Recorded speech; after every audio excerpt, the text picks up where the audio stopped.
(6:30). Well, I think we're all here, so we're going to get started. I'll call this meeting to order. Welcome to our Box Elder School Board meeting. We had a report from three of our fabulous elementary principals. They worked together, they collaborated, they're doing what they're supposed to do, what we're teaching our teachers to do to strengthen each other and to collaborate, and great things are happening at those schools. So I appreciate you for being here and those presentations. We're going to start with the Reverence by Nancy Kennedy, and then Brian Smith is going to lead us in our flag salute Pledge of Allegiance. Our Father in heaven, we're so very grateful for this opportunity we have of being here tonight and discussing the essential business of our school district. We're so grateful for the students with whom we associate and work. We're grateful for our teachers and staff and administrators and the very many people that make this organization a successful and fulfilling one. We're grateful for the joy of education and the opportunity we have to help teach these wonderful children. Now, at this time, Father, we ask that thy Spirit be with us. Please help us to listen to the issues, to be able to understand and be able to vote in accordance with our will, that we can truly do the best for the constituents of our area. And this we pray for in the name of thy Son, Jesus Christ. Amen.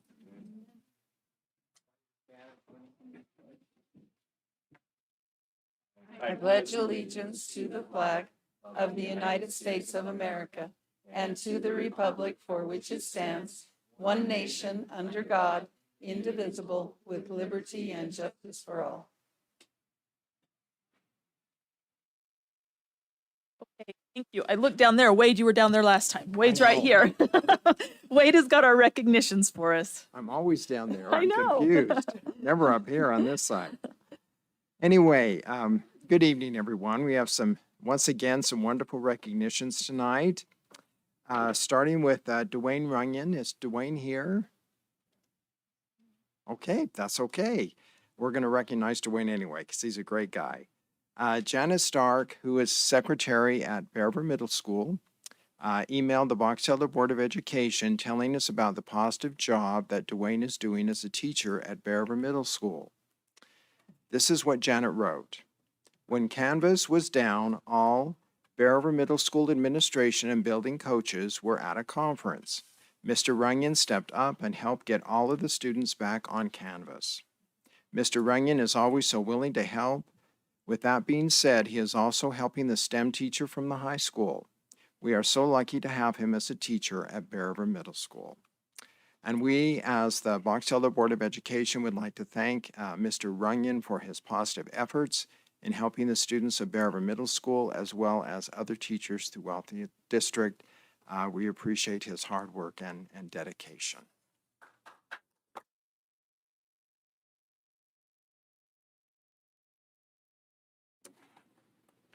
And then we have the K-3 Western Schools team. Are they here?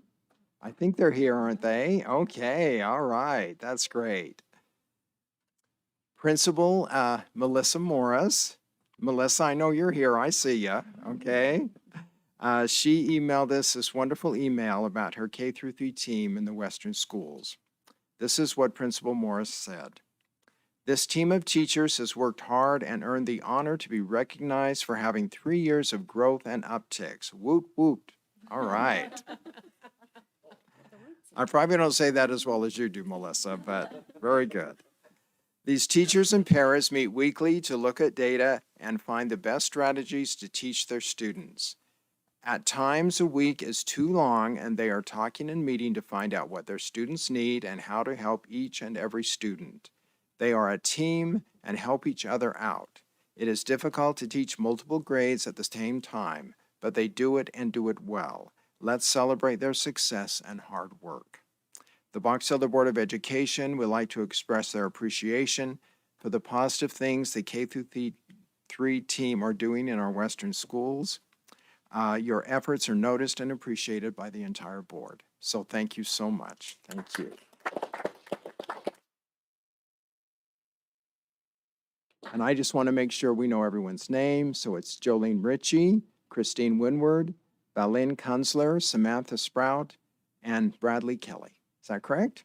Okay. Congratulations to all of you, and thank you so much for all of your hard work and dedication. I know Cindy Romney, we're going to recognize Cindy. Cindy couldn't be here tonight. She is not feeling well, but I've worked with Cindy for many years, and I know this is well-deserved. This was sent to us by Jacqueline Whitaker, who is the Director of Student Services of the Box Elder School District, and this is what Jacqueline said. Cindy has been, and by the way, Cindy is the Benefits Secretary at the district office. Cindy has been a lifesaver to me in assisting with tracking approximately 1,500 employees' attendance at this year's trauma-informed training. This is a huge task, and her help has been invaluable. She has also single-handedly made appointments with those families who signed up for our fall mental health screening events at Box Elder High School and Bear River High School, and prepared the paperwork for each student. This is not part of Cindy's regular responsibilities, but she has happily jumped in and supported me with style, grace, and lots of smiles. Her calm demeanor and forward thinking have helped me conquer these time-consuming challenges. Hats off to Cindy for her awesomeness.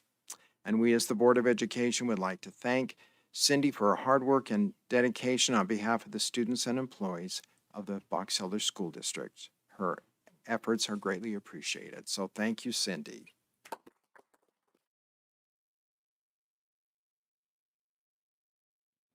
Is Lana Julander here? Okay, Lana, stand. Great. Thank you for coming, Lana. Thank you. Mark Taylor, who is the principal at McKinley School, sent an email to the board expressing his appreciation for Lana Julander's positive efforts as a counselor at McKinley School. This is what Principal Taylor said. Lana is counselor at McKinley Elementary and is a huge support to our students and staff and deserves to be recognized for her hard work. She is proactive in the way she works with our students who are struggling with a wide number of issues, ranging from attendance issues to students coping with the death of a parent. She has a way about her that makes you feel supported and important. She really does make a difference in the lives of the students and staff she works with every day. And Lana, we as the Board of Education want to express our appreciation for your hard work and dedication on behalf of the students and employees of McKinley Elementary School. Hats off to you. Congratulations. Now, we would appreciate all those that are in attendance. If I recognize you, please come up. We as a board would like to shake your hand tonight. And thank you for your great work and all the hard work you do. Want to come up now?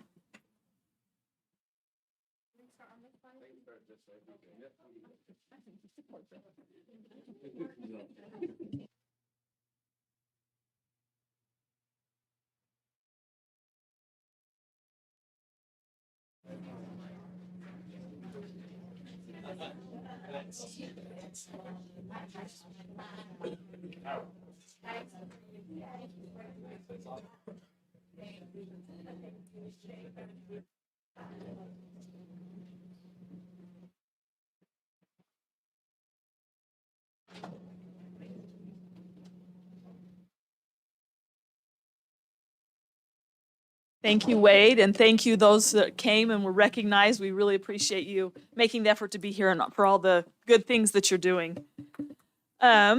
We now need an approval. President Taylor, Yes. I am wondering, I need to leave a little early to Okay. take my son to the airport. I'm wondering, could we move item I-1 up under on G4. Yeah, I think we actually talked about, I think we want to move it up just after public comment. Oh, Can we do okay. that? That would be great. Is that, yeah, so do you want Thank to you. make that motion? And I make a motion, we approve the agenda as, with that change. Okay, so we have a motion by Karen Cronin and a second by Brian Smith to approve the agenda, but moving the board discussion item I4 up to just after public comment. All those, no. We need to have a roll call vote, so just say your name and go down. We'll start with Clyde. Clyde Wolgamuth, yes. Connie Archibald, yes. Brian Smith, yes. Julie Taylor, yes. Tiffany Summers, yes. Wade Hyde, yes. Nancy Kennedy, yes. Karen Cronin, yes. Okay, agenda is approved. So our first thing is our public comment, and I'm going to, oh, got too many papers up here tonight.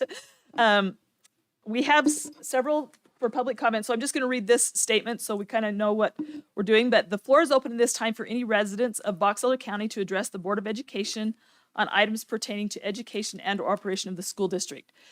Participants will be given the opportunity to address the board in order which they have signed up, and I'll read that order, and then you're welcome to come up in that order. Individual presentations during this segment of the meeting are restricted to a maximum of 3 minutes. Group presentations are restricted to a maximum of 6 minutes. We're not going to completely cut you off, but we do try for sake of time to keep your comments brief. When possible, response to the questions or comments will be provided at this time. If additional study is needed to respond adequately to the questions or comments, the residents will receive a written response as soon as possible. The written response will be read publicly at the next regular meeting of the Board of Education. Due to the rights of privacy of the employees of the district, the Board of Education will not discuss specific employee appointments, employment, or performance at this time. Questions and complaints or charges against particular employees are to be referred to the superintendent for action consistent with law and or district policy. So, did everybody get it? Is there anybody that did not get an opportunity to sign up that would like to? Okay, tell me your name and we'll put you on. Michael Shea, okay. Thank you. I will put you on there and look at that. So this is the order I have.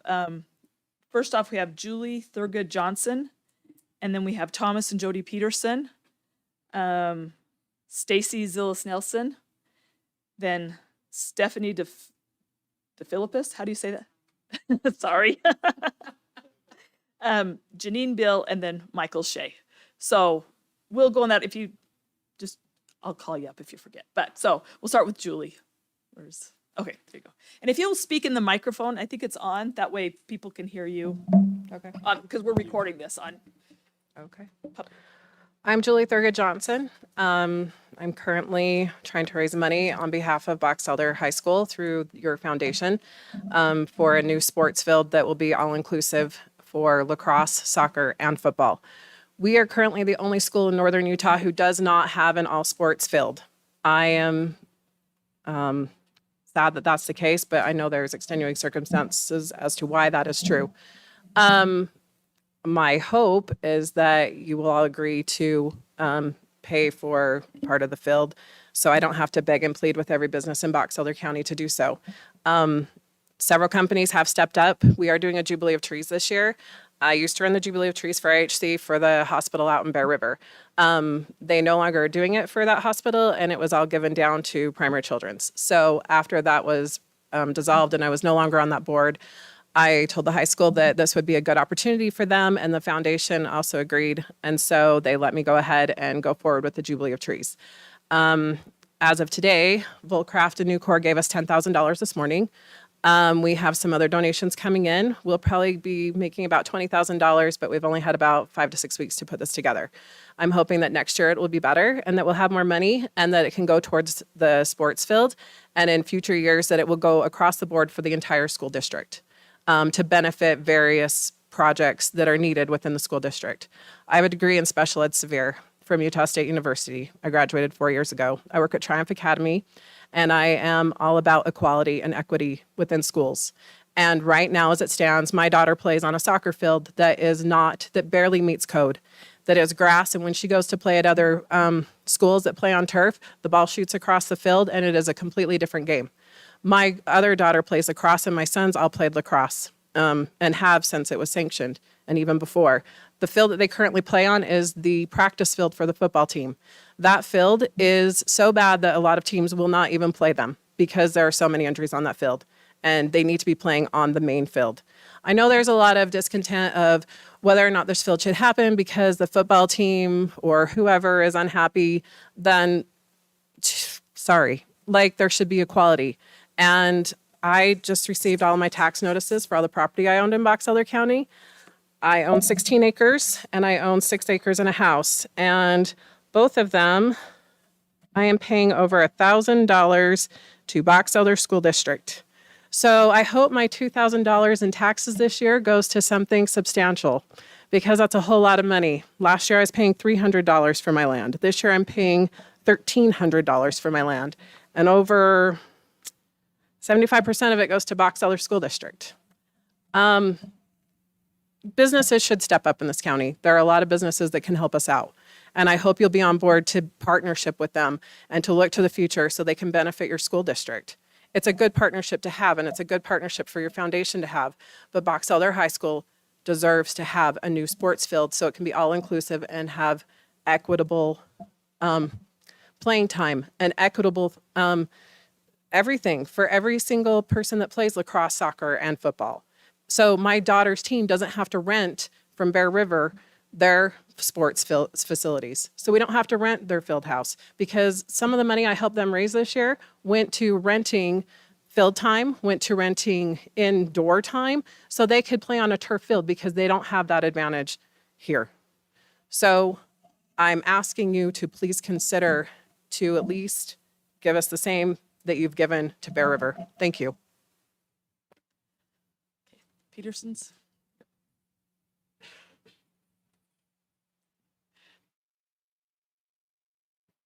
Thank you. I guess it'll just be me. So I wanted to take the opportunity to introduce myself to you. I know most of you, but my name is Thomas Peterson. I am your new representative for the House of Representatives for the state of Utah, and want to let you know that I'm here for you. If you have questions, comments, concerns, I want to be available for you. I've met with Steve and had some good discussions with him, and I appreciate his willingness to reach out.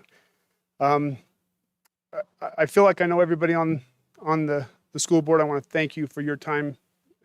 I've served on the city council here in Brigham City for the last 9 years, and I know it's a big time commitment, and I appreciate your willingness to serve. I haven't talked with Principal Hyde for maybe 38 years, but I can tell you he yelled at me far less than Principal Green did, so that's appreciated. I also want to say that I feel like, and I know a budget is a budget, and I'm familiar with where we're at, but I want to be on record saying when we sanctioned lacrosse a couple years ago, we were told we couldn't play on the field because we would ruin it. And I don't feel like as a school sanctioned sport, there should ever be a lesser and a better sport. I think everybody should have the opportunity to play on a good field. As was mentioned, we are one of the few in the state that still have a grass field. And I just want to go on record saying, whether it's grass or whether it's turf, I would like to see a turf, but the soccer team should be able to play at the stadium that we've invested a lot of money in. The lacrosse team should be able to play at the stadium so that we can be close to as par as the other schools that we play at. We go to every other school, we play on their high school stadium field. And I would like to see that happen. And if how it has to happen is through funding a turf so that we don't damage, it does cause damage where the goals are and where the midfield line is. There is damage there. And our lacrosse team has always said that they will fix that. It's a spring sport. So by the time football was around, we would have it repaired, but there were still some issues. But I feel like this is a good solution. I feel like I'm happy to work with the school board and businesses to see what we can do to find some funding. But please, I know football brings in the money, and that's why they get the field. But all sports, all of our students are important, And I really believe that. So I just want to say thank you for your service. It is greatly appreciated. It's not always an easy task. I know that, but you're appreciated. And I just want to tell you thank you. Have a good night.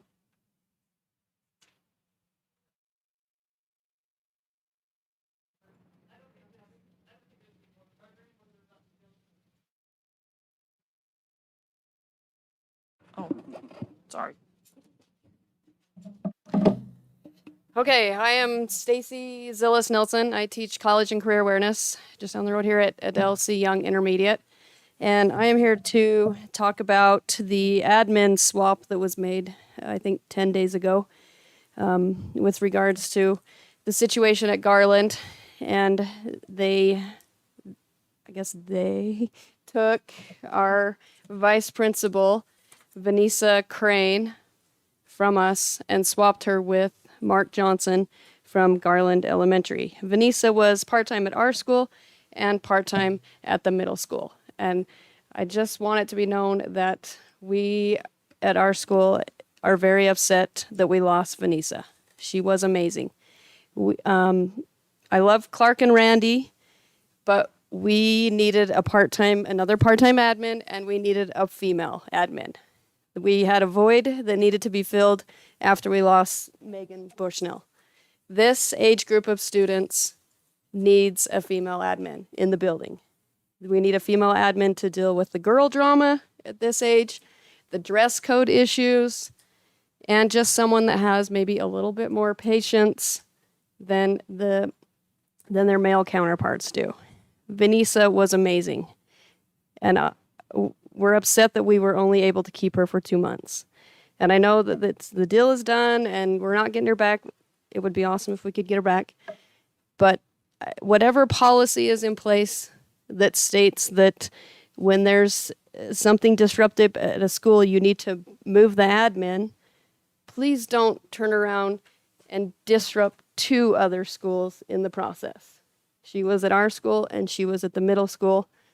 And I'm excited to get to know Mark Johnson. In fact, I have a meeting with him tomorrow during my prep hour because it's my formative assessment year, and I'm excited to get to know him. But we miss Vanessa. We're going to miss Vanessa. And on top of everything, I don't think that there was ever anything released to the students. Didn't know what happened at our school. Still don't know. And I don't think the parents were told either that we've had an admin switch. I know the students don't know because I'm answering questions on a daily basis of students coming up to me saying, Mrs. Z, who's the new guy in the building? And I say, well, we got a new vice principal. It's Mr. Johnson. And they're like, well, why? And so I say, well, Mrs. Crane went to an elementary school. And I've had tears. I've seen tears in students' faces already when they find out that we lost Vanessa. And so I just, if there is a policy in place that states that that's swap, and hopefully we're never in a situation like that again, that something needs to happen, but just, don't disrupt 2 other schools in the process, moving admin around, please. Thank you for your time. Thank you. Okay, Stephanie.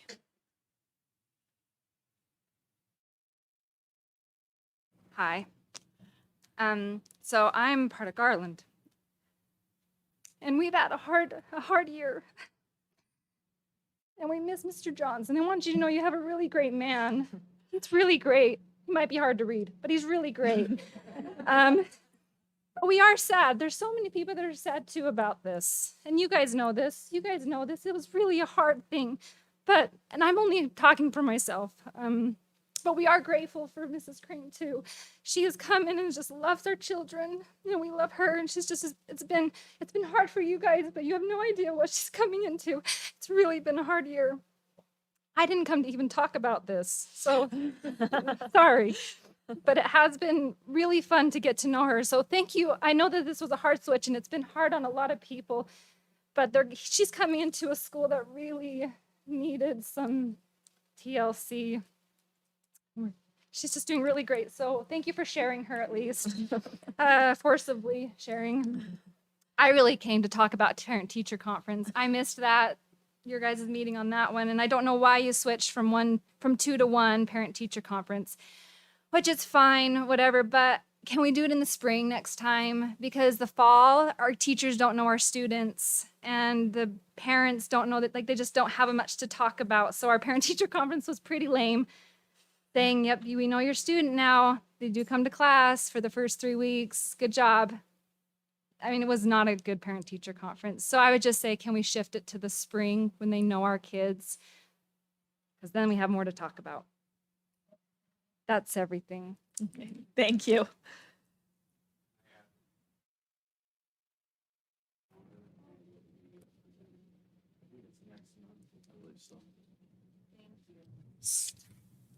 Sorry, Robert. We're trying to get recordings so they can hear us, and so make sure our mics are on. Okay, Janine, Bill. I was just at the last board meeting, and Connie mentioned that she shared a pamphlet with the hospital over here, and you were talking about implementing it with the administration and all the schools and stuff. I was just wondering if I could get a copy of it and learn what it's all about. And then you also mentioned that you had a new program of positive reinforcement on behavior. And I'd just like to have information on that, what you're reinforcing and stuff. I did put my email there and stuff, so you can answer me on that or tell me where I can get that pamphlet. Okay, we will follow up with that. Thank you for being here. Okay. Gary? Okay. Not sure if the pamphlet you're referring to is the one, the Everyday Strong, that we use. So we have that. I Yeah. can get you that. If you have have our your physical contact one? information, I will get you a copy of that. Okay, it had something like physical, say. Right. Yeah. So it that's did what it is. Maslow's pyramid, the hierarchy of needs. We have that, and I will get you a copy. Okay, thank you. Great. Okay, and Michael Shea.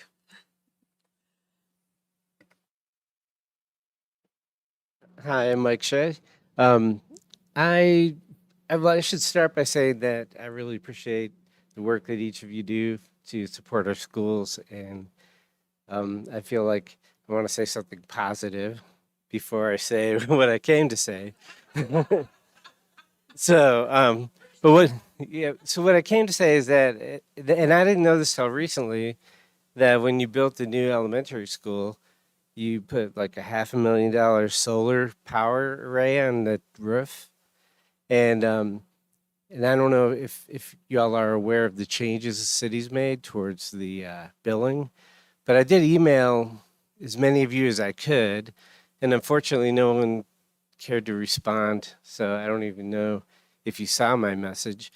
But there was a contract that I imagine the city would have fallen into maybe as a business, and with a certain level of reimbursement, and then that level was cut to like from basically a one-to-one power exchange where anything that you overproduce comes back to you at an even, kilowatt per kilowatt rate.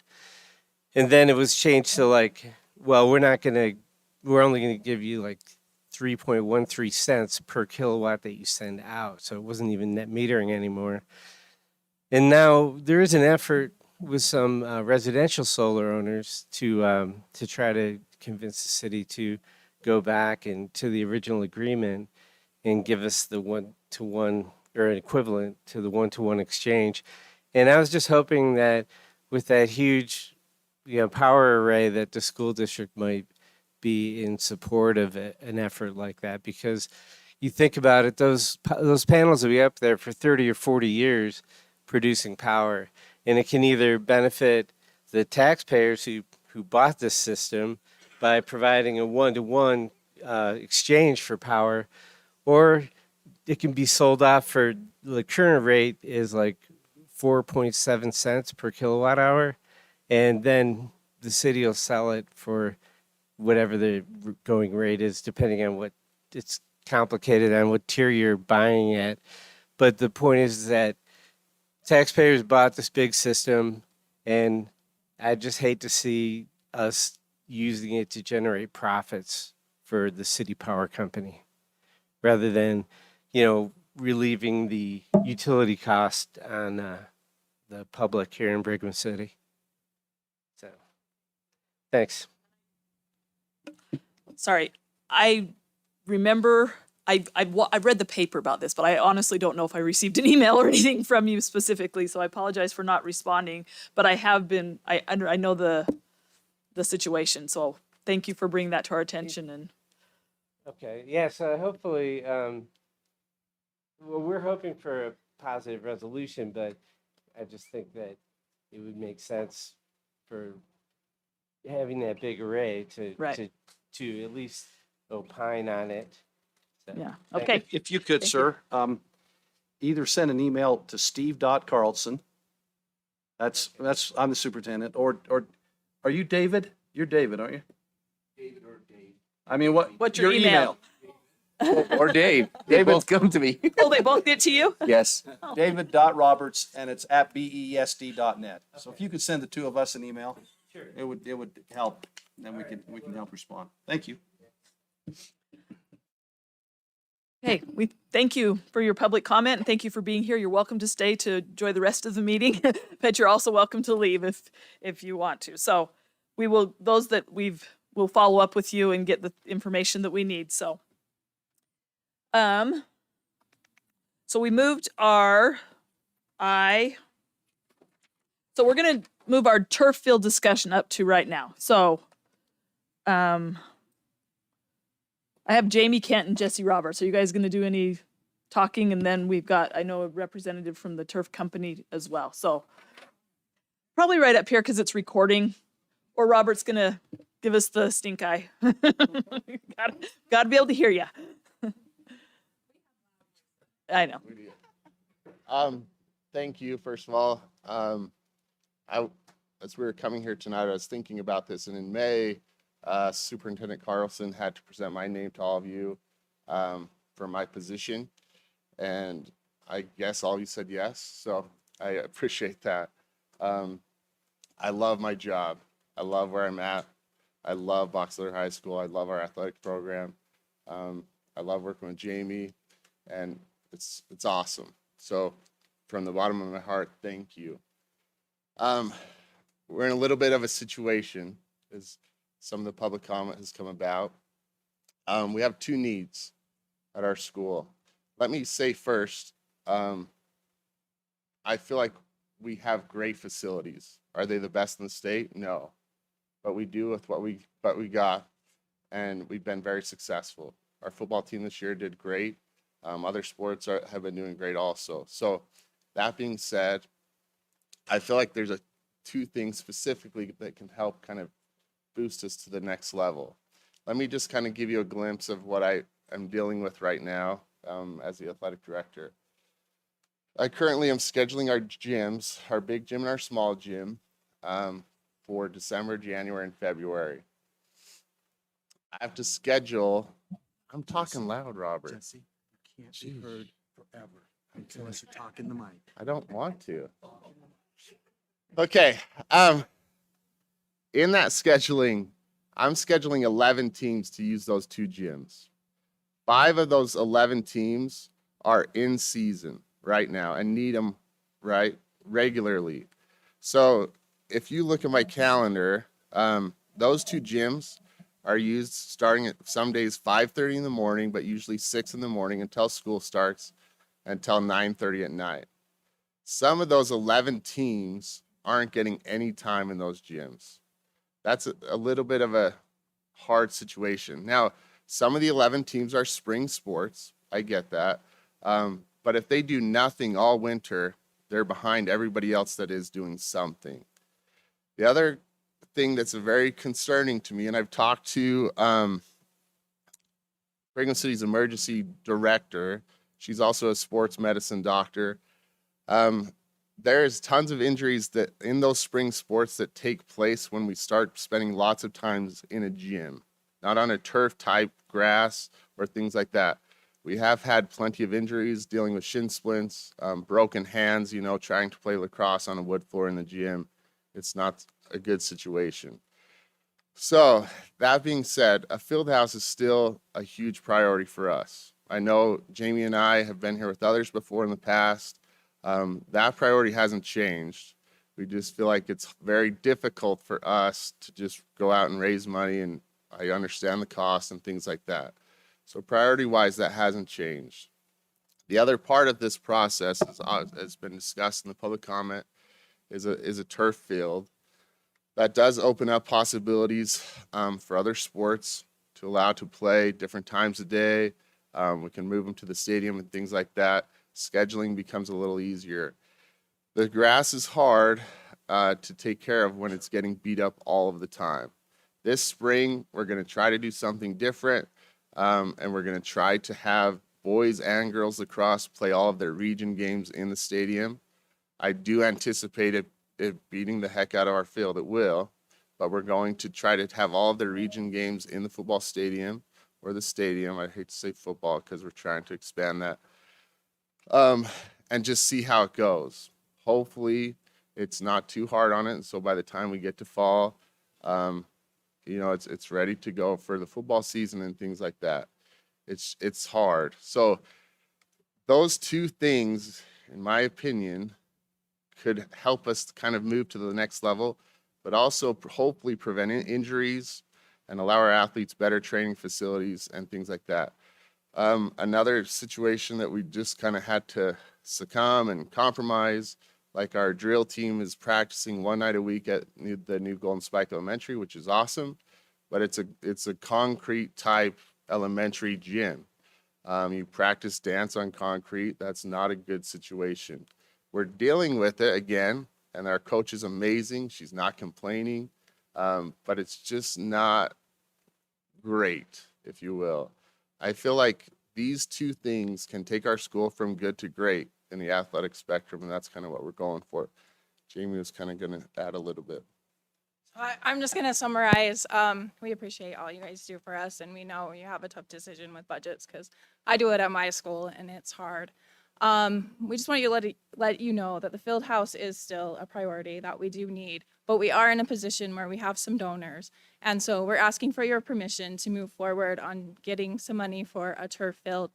We want to ask for 50-50, and then if you accept that, change what you did with Bear River. But as we're talking to a lot of our donors, it sets a lot easier with them if it's half and half. And so that's what we're asking for. Have any questions for us? Okay, thank you. Yes. What is the estimated price of the turf? What's the 50-50, I guess? So the last report we got, talking with Dave, and he'll be able to correct me if I'm wrong, it's right around 1.1, 1.2. So Jed is here from Target Sports, and he's going to be talking in regards to that. So about $500,000, yes. Would be 50%. She taught science, Steve. We round down. Yeah, so Jed from Target Sports is here to kind of give you guys a follow-up on Bear River High School turf, and then also to talk a little bit about the turf field at Box Elder High School. Thank you for coming, Jesse. And Thank you for having me. I apologize, I'm a little hoarse during this time.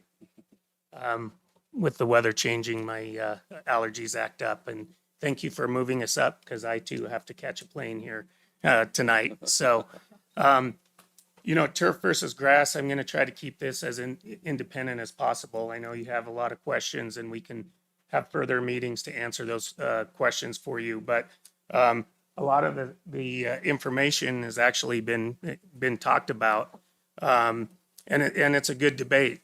First and foremost, turf versus grass is the safety and performance of the turf versus grass. And I'll get through these quickly. I know everyone wants to get on with their meeting and stuff, but I can expand on these at a later date if you want me to, or answer these at the end as we go through this. But turf fields are actually safer than grass fields, especially in our territory. So if you take the weather outside right now and it's wet and it's rainy and the high school football playoffs are going, your turf fields are actually safer than playing on a grass field at this time. So these are some of the statistics, playing on turf versus grass that are in the pamphlets that I gave you in front of you. The biggest thing right now that a lot of people are jumping on is the sustainability and the maintenance. We talked about scheduling lacrosse, soccer, football, so you're actually your events on your field go way up. I mean, you can beat the field up. So you don't have to rest the grass for lacrosse or for soccer.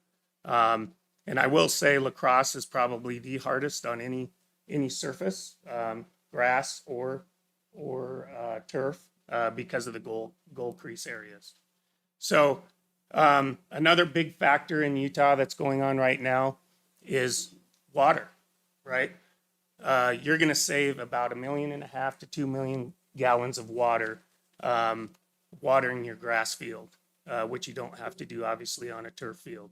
So you don't have to mow it, you don't have to paint it. So all that savings, will go back into paying for your turf field. And then, once again, you can have endless events on it. I mean, we have down in the south, we have in St. George, they're using their fields till 10 or 11 o'clock at night.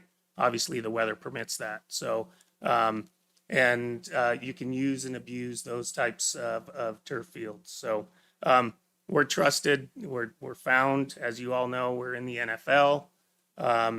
We're in Major League Soccer, and we have thousands of fields in the NCAA. So around here on the Division I level, we have University of Utah. We just put in Utah State, Boise State, BYU.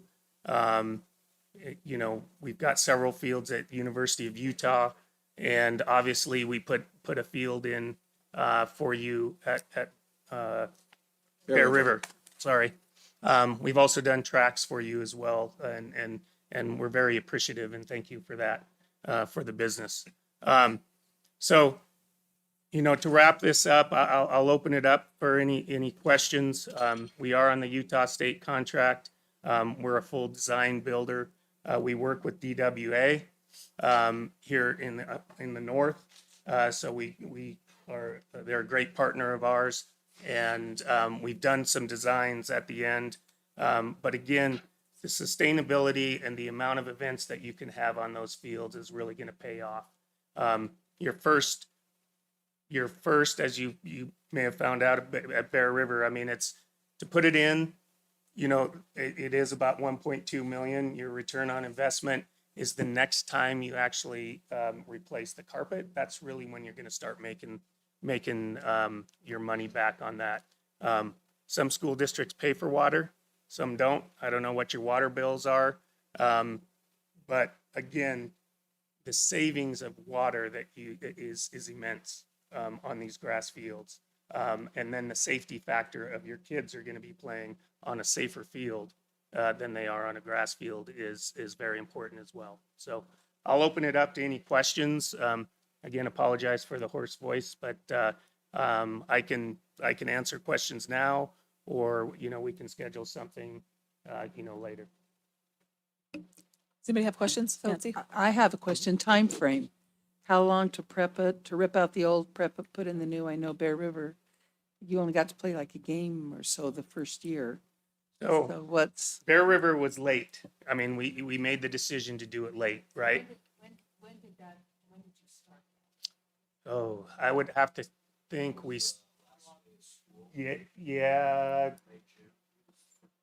yeah. And If I can add, it was February board meeting when the school board decided to go ahead with that.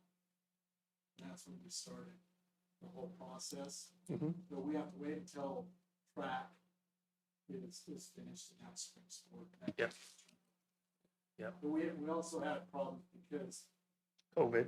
well, and you're so scheduled out with all Right. with all of your crews already, Mhm. it gets really tight with trying to fit in with their schedule timeframe. So the sooner in advance, the more likely we can get in some place. I don't know. Yeah. So Nancy, So- when talking to Jed, he basically said the latest that, we'd want to start, the approval process and get it approved would be December, if you wanted to have it ready to play in August. And so with us doing that at Bear River in February, we were 3 months behind. And so, So I mean, there's a lot, ideally- yeah, there's a lot that goes involved. I mean, there's design, Yep. we've got to do some testing on Soil on the tests. soils and the design portion. And then, obviously the schedule of all of us, I mean, I've done over 60 some fields here in Utah, and we have that 3 months to build it. So, and so the sooner the better, obviously, but typically if we can start in May, we can typically get done, and it depends on a lot of factors. I mean, and Bear River was great. They moved some games so they could do it. I think they were excited. We got it in for their homecoming and senior night, I believe. And so it worked out, but the sooner the better. So. Thanks. Any other questions? Karen? So you mentioned, how long do they usually take before you need to I don't know if it's recarpet, is that Yeah, the term? 10 to 12 years. So it has depending on the product, it has an 8 to 10 year warranty, but it depends on a lot of usage and factors of that sort. So you're looking, I am very comfortable saying 10 years. We've had fields last for 12 to 14 years. It's not no maintenance field. You have to take care of it just like anything else. If you don't, it's going to break down. And then you have to replace it sooner. So we've got fields here in Utah. I think Juan Diego's going into its 12th or 13th year. And, they have lacrosse, soccer, they have all of these sports, and they basically have one field as well. So, but about 10 years. Okay, my follow-up question is on that recarpet, about what percentage of the cost do you have to? I would say about half. Okay. Yep.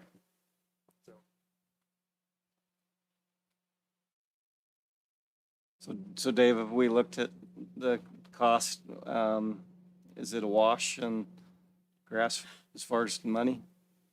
So it's not, Over I the would say long- the over the first, long I term? would say the first, yeah, long term, yes, but the initial first 10 years, no, because you're paying twice the price of what it would cost to recarpet. So you're gonna, it just all depends, but I would say you're gonna be really close to breaking even, but most likely you're probably gonna be paying a little bit, just to offset that cost as far as the maintenance of the field, and the cost is double what you'd have in a recarpet. Including water and Correct. on the grass field? Correct. And the unknown is how much you value people on that field. Correct. Because you can't put a price to scheduling a football game and they can play lacrosse the next day, or they can play soccer and all of that kind of stuff, because people with grass fields, they have to let it rest, or else it would just get torn up and be totally unplayable. So that value of those events on that field skyrockets because of what that means to the event. So your price per hour goes way down because you have all these events on it. So if that kind of makes sense. President, can I ask another question? Sure. Can I ask a question to Julie? On the fundraising, how far are you along? I mean, what? We agreed that we could possibly have it next year as well to the foundation. Right now we're at 20,000. I don't know how much the high school has. I know they have private donors as well. So do you want to talk to that too, Jimmy? I'm just wondering how feasible is getting to the halfway mark?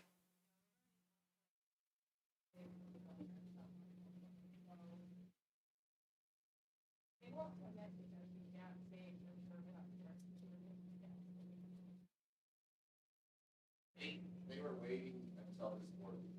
They were waiting until we got to go ahead with you guys on that, meetings, to actually vote.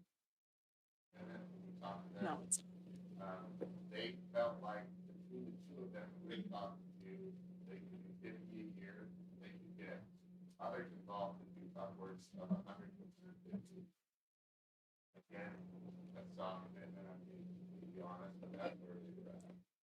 So are you think?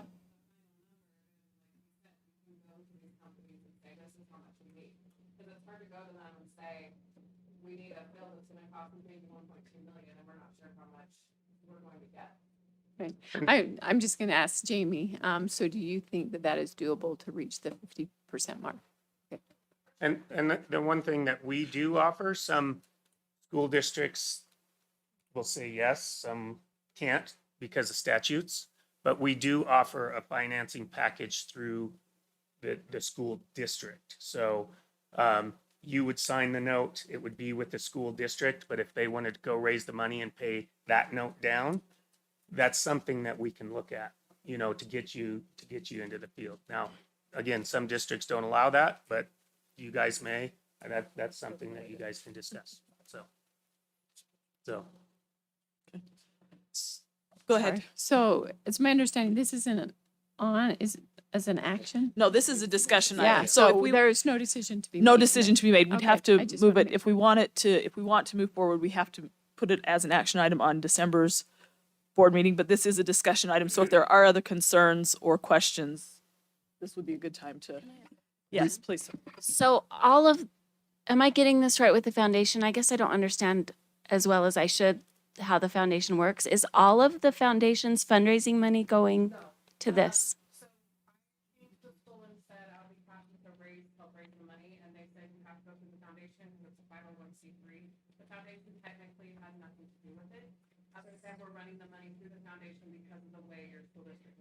So when you send out a letter for fundraising, are you saying it's through the foundation for the field? Yes. And the school. Because we have to, because it's a 501c3 and that's where the money has to funnel through. We can't say it's through the school. We have to go, I was told we had to go through the foundation to raise the money. So the Jubilee of Trees is the foundation's project? It's my project that I'm running through the foundation. Okay. And I'm not sure how comfortable. Once we raise the money and use it across the board for the school district. So it will become the foundation's project. So in the future, if you need inclusive parks, or if you need whatever you need within the school district, your foundation should be raising to that end to help you out, to help out the taxpayers, so we're not paying as much. And so the goal in the future will be that the Jubilee will be the foundations and not just benefiting Box Elder High School. That it'll benefit the entire school district.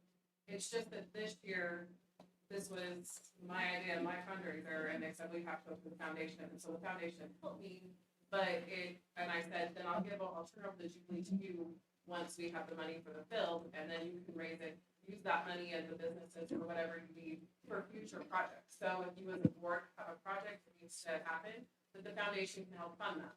So if you do an exclusive, like an inclusive part. So Right. it's a legal matter for the money.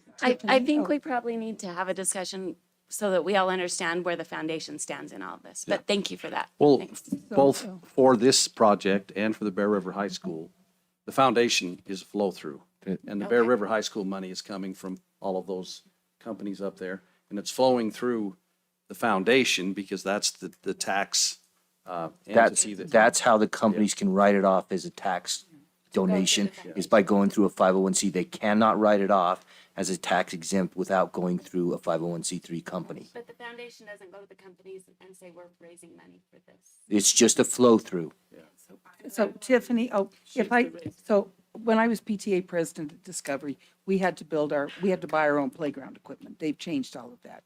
So everything we collected from parents went through the foundation so that they could write it off. But the foundation was not out seeking more help for us. We had to do.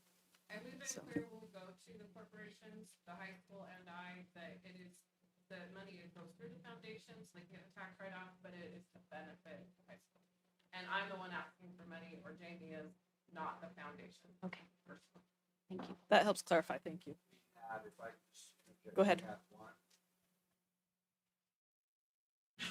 Okay, we had one letter that went to Tremont and we were approached by Clay And Clay just said, wait a minute, we agreed to divide for this, for the turf. And so we reached out to that business and made that correction. But everything has been approached in the Brigham area through Julie. And I apologize because I knew the CEO of West Liberty Foods. He was a friend of a friend.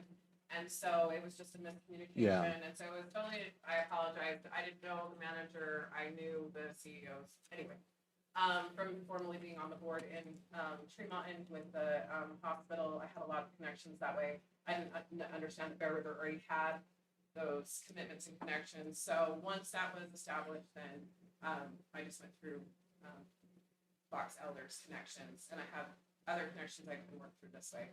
So, and I hope it benefits your foundation in the future and your school board in the future. I hope this is a project. I know they've done the golf tournament, and that's become successful the last couple of years, and I hope this is another project that they can move forward.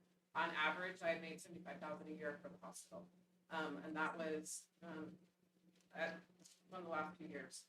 So I'm hoping that's definitely doable for the foundation in the long run.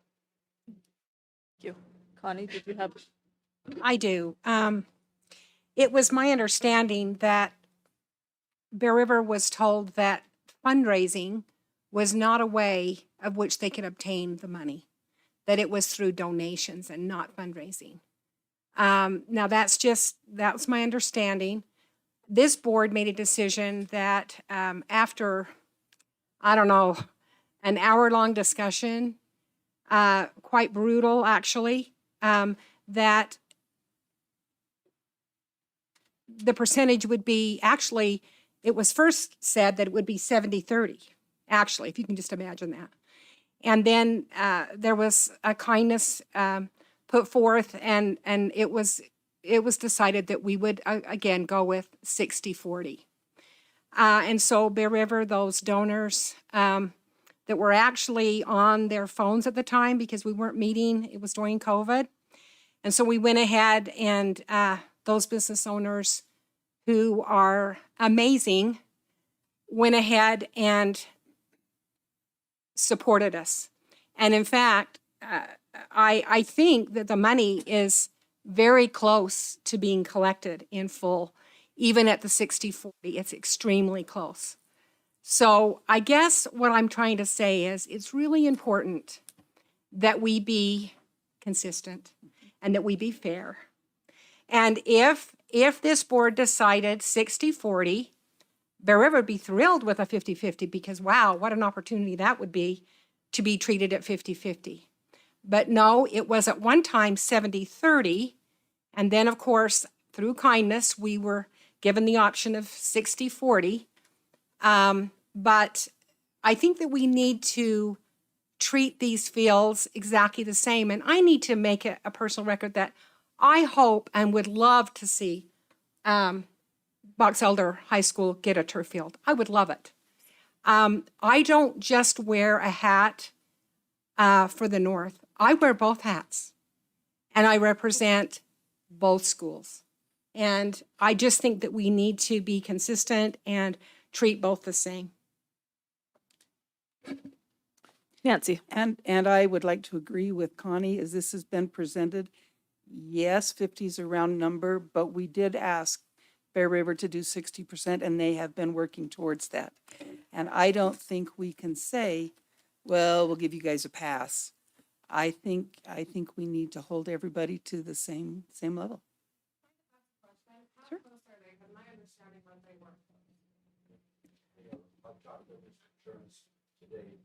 He believes that they will meet their goal and be over at 60-40. Yes, it's extremely close with the 60. I talked to Mr. Chernus today as well, and the Valley and the donors have just come out of the woodwork. This was a donor project, period. This was not something that was sought for. It was citizens in the Bear River Valley that wanted that turf field, and they carried it, literally. So Dave, do you have the numbers off the top? No, I don't. We should have asked for that. Yeah, but I will get those in the next couple of days and email those all out to you guys. So, Karen. with that discussion, do you think a 60-40 is doable?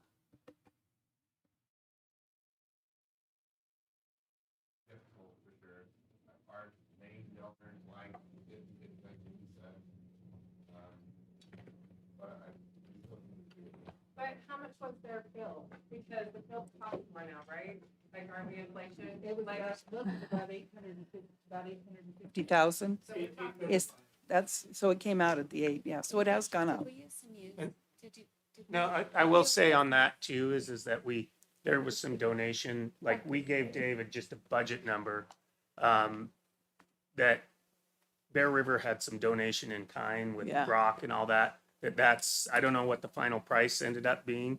But we gave him a kind of a soup to nuts, budget number from beginning to end. So we can back that out if you get a donation of rock or from Staker or whatever, you know, I mean. Big D is willing to do, we have 3 cement, Big D and donation in kind. If we can get final numbers, then we can get those from the community as well. And if I need to, then there are certain construction groups that I'm affiliated with that will also do the same. Okay. So helpful. Well, I think that based on this discussion, I think this is something we need to bring to the board in December as an action item. And we need to, this is one thing that we've talked about for a few months, but we need a policy that says this is what it is. So going out, we say, here is our policy on donations and fundraising and et cetera. We have some on donations, but they're all like naming of schools and things like that. So, but I think as a board, we are fully in support of doing this. We do, though, need to do it the right way. And we need to do it in keeping in mind with our unwritten policy right now. Yes. No. No, I just didn't understand, so thank you for clarifying. But is that what you're saying, or what are you saying exactly? Because I feel like I'm asking for donations, and I'm asking for public support, and I went to the foundation, so I was told that's how I had to do it. So I don't understand how it's different. Is it different? Is that what you're saying? Well, I just know that I was told that it had to be done. Our field could not be obtained through fundraising, that we needed to make sure it came through donations. I'm just saying that, Yeah. that I think if I remember correctly, when we talked about what Connie's talking about was, right now our communities get hit a lot with fundraisers and for all the different activities. So we didn't want that to take that place. I think with yours being a new, type of situation, and it's not the high school kids going out fundraising, it is a different thing, I think. So I don't think what you're doing is at all against at least the precedents that we've set and what we talked about when we when the board approved the Bear River High School field. Yeah, I think that was my impression as well, was like, we don't want kids out knocking doors and saying, can I, do you want to buy? And it's not, and we really appreciate what you're doing. And it sounds like you have great resources and fabulous, already getting it going. So thank you for what you're doing, because like I said, we as a board are fully supportive. We also are fiscally responsible to and responsible to our community members to use the taxpayer dollars in the best way possible. And we have so many needs. and not that it's not, yeah. I'm sorry, but there's 2 children in Box Elder County. There's Bear River and Box Elder. Yeah. And when I go watch my daughter play soccer, it's heartbreaking. Yeah. And when I watch my kids play lacrosse and they get hurt endlessly, I'm not a happy mom. Yeah. And I get it. I understand that as well. And I think that is one of the things that as a board, like Connie said this, we have constituents in our areas, but we also represent the whole community, and we want to do the best we can. And like I said, we have set a precedent with the 60/40. We need to put something in policy, and but it sounds like there are people that are willing and ready to step up, and we are so grateful for that. We are so grateful for your efforts. And there's, I wish I had a magic wand and we could just say, poof, it happened now and we've got it. But there's a process that we go through. So we really appreciate your efforts, though. We couldn't do it without you and without the high school and the team that you're working with. Yeah. Yeah. Well, I thank think, you. and I think both ends have done that. So it's really, a positive thing when the community gets involved like they have up in the Tremont and Garland area. And I like what you guys are doing here too. And so basically, I think December 10th, there will be an action item dealing with this, and the board will be able to make a decision on exactly what they want to approve, 60-40, 50-50, 10-90. I don't know. That's that's the beauty of working with the Board of Education. That so So Superintendent, so with the action item next month, we can look at percentages, is that correct? I Whether we want think it so, 60, yes. 40, 50, 50, or whatever. And Mr. Or Roberts will across the have, board, you know, he'll have across the the board. finances by then to know And I think exactly. we need what Okay. the they're at. numbers. So I think you guys we can, need to look at those we'll make, percentages. I'll have it set up so you can make the motion how you want. Okay, How you want okay. it. And, Sounds and good. along with that, we need to know the impact of, you know, if we spend that, if we commit to that money, where's it coming from? Exactly. And, yeah. Okay, exactly. Okay, this has been a good discussion. Thank you for the information. Thanks for being here. And The field up north is. Remind me the price tag of the field house. Well, we don't know that for We sure. don't know that? that's more That's- like, By the way, there's one problem, sir, before you leave. Jed, Your the top of your laptop doesn't have BYU on it, so I'm a little. it's got 3 Wyomings, Oh. but it's got 3 things for Wyoming. You got 2 Broncos and a UW, so UW.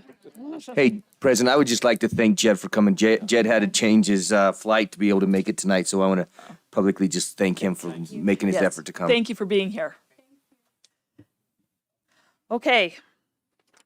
All right, any more discussion? I think we've moved on with that one. So thank you for those items. And again, if there's something that between now and next month that comes up or you know, just let us all know what's going on. So. I'll keep you. All right, let's move to our action items. The first thing we have is the Project Gemini tax increment approval.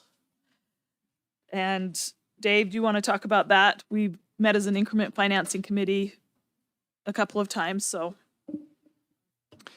Yeah, so we have been in conversations with Box Elder County multiple times, and they have approached us about participating in another CRA, which would involve one of our existing employers here in the county, has a pretty good presence. The project would be mostly involved with real property, which means it doesn't require for the cost of the improvements, the investment, as far as the number of employees or students that it's going to bring in is very minimal compared to the investment that they're going to make. So what they're asking for is our participation so they can go ahead and have this company go ahead and proceed with their investment at their facility.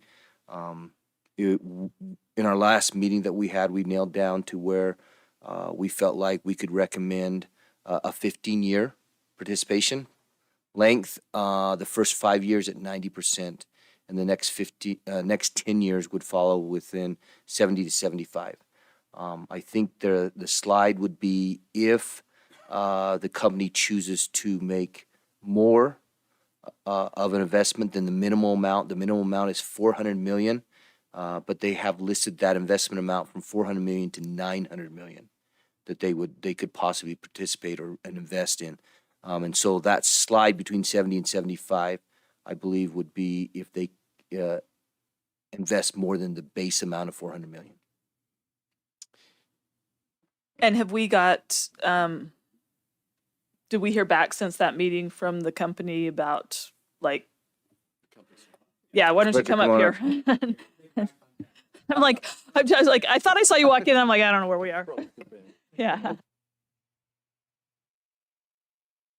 For those that don't know me, I'm Patrick Mullen. My colleague Stuart Clayson and I are economic development consultants for the county. So we work with the commissioners and county staff sort of representing the county. So that's my role here. And we've been lucky enough to work with your incentives committee, your superintendent, and Dave kind of over the last month or so, kind of walking through this process. So to directly answer your question, did we hear back from the company? We did hear back from our primary contacts, which is the consultants at PricewaterhouseCoopers, and they said that they feel that this deal is very well received by the company, and they reiterated that the $400 million investment really is a floor They are moving forward with that if they do proceed in this location.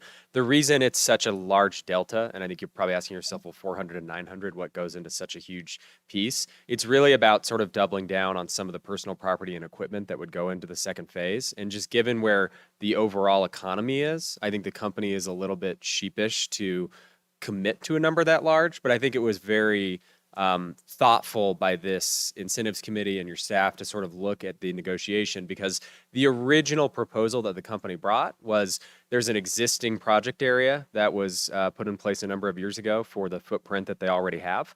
That expires in 2028. And they said, well, hey, why don't we just extend it? We'll just extend the project area to include this new development, and we'll do it in the same fashion that the first one did, which was actually 90% for the first 5 years, ratcheting down to 80% after that. And I think it was a good pushback by this group, both the county and the school district, to say, no, we want the current project area to basically expire, because that is a net positive to you all, because that $135 million then just fully comes onto the tax roll. And so what that means numerically from a tax collection perspective is you go from collecting roughly $290,000 in taxes every year to collecting 1.1 million on the old project area.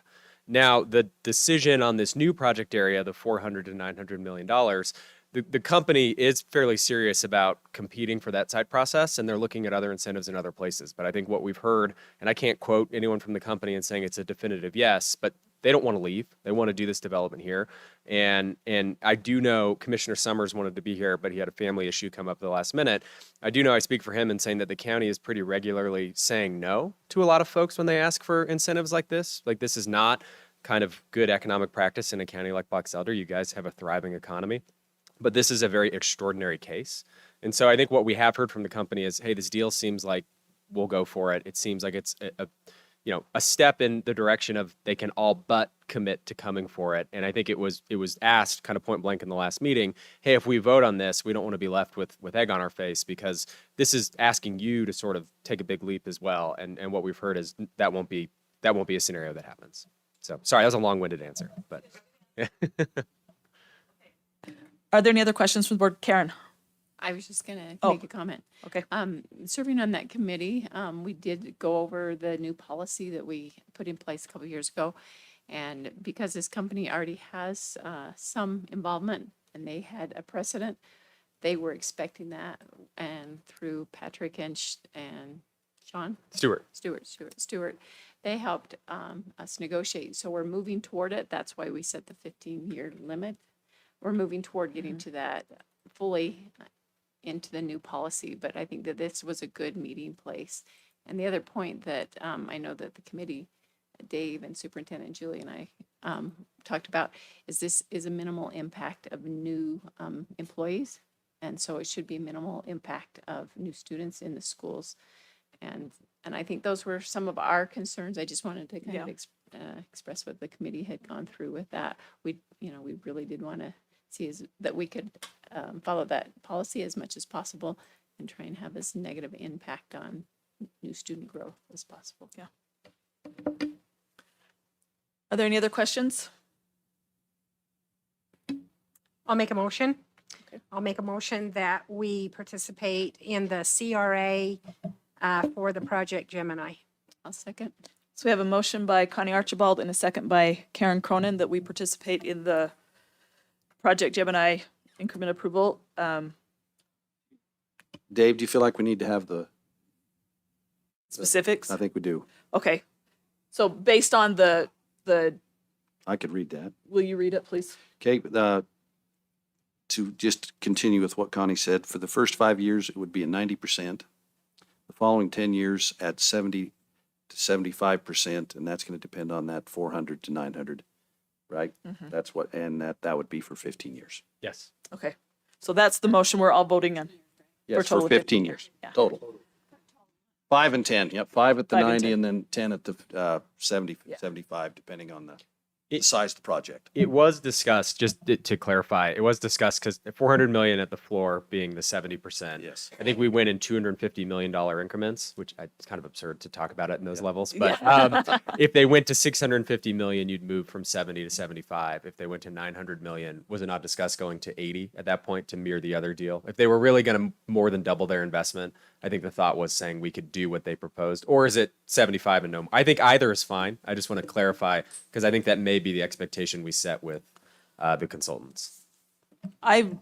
That's what I thought we had was the three increments, like the 70, 75, and 80 if they went to the full If they went 900. to the full 900. Yes. That was my thought Okay. too. Okay, I just based it off of what was written in Expo marker on the whiteboard. And I wrote that, so. I just would hate if we truly get to that scenario. I don't think any of us will be in disagreement, but I would hate to not have Yeah. covered it. Patrick, as- that Okay, was, so that was let's- my recollection. Yeah. Okay, so let's amend, Sorry, this motion then. So we approve the participation for 5 years at 90%. The following 10 years at incremental levels from 70 to 80% based on their investment. So if it's 250 million more, then it's 75%. If they reach the full 900 million, then it is 80%. So that's what we're all voting on. President, could I just make one more point? Sure. And it may not need to be made, but this is not a continuation of the current one. Yeah. That one will end and we will get the benefit of that one in 2028. This is forming a new CR. Yeah. Yeah, so having that other one Yeah. drop off is actually gonna put probably about $860,000 more on our tax base. Do we need to include that in the motion? No, because Yeah. It's already set to expire. Correct. So if you do nothing, it will just expire. if we do nothing, it'll expire on its own. I just wanted to make clear it wasn't Sure. an extension. And I think this isn't, I've sat in these committees and I think this is a good deal for, like, we're not just giving away money, we're actually gaining by doing this. And if we didn't participate, we would be losing out on potentially millions of dollars. And we are taking care of the future of Box Elder School District. It'll be a big payoff in Yeah, 15 years. And it's 15, not 20 or whatever. Okay, so back to the motion. You still motion it, Connie, and Karen still seconds it, and we all understand what we're voting on. Okay, Clyde. Yes. Connie Clyde Archibald, Wohlgemuth, yes. Brian Smith, yes. Julie Taylor, yes. Nick Summers, yes. Wade Hyde, yes. Nancy Kennedy, yes? Karen Cronin, yes. Okay, thank you. Thank you for being here, Patrick. Thanks so We much. appreciate your help with this.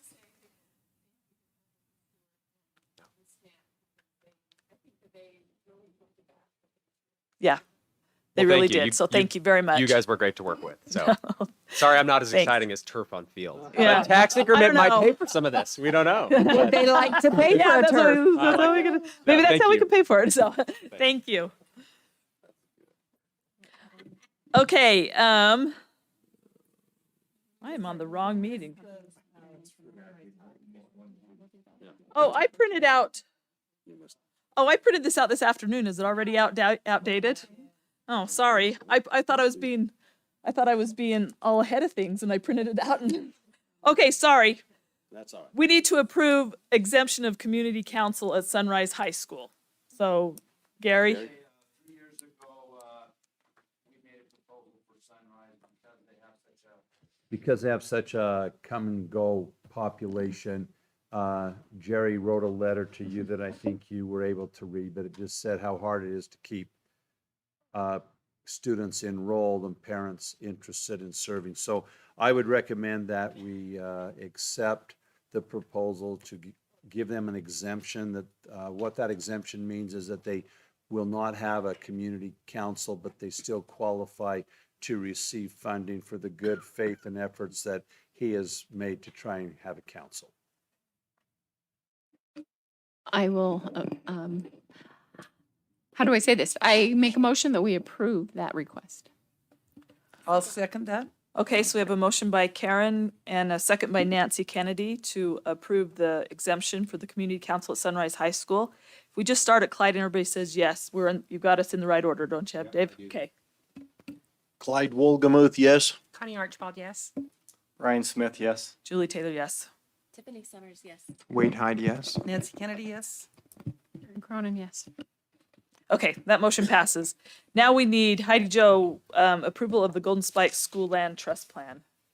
So as you know, Golden Spike just began this year, so they didn't have any data from last year in order to write the plan. It had to be written and approved last month, and then we just have to bring it to you all for your approval.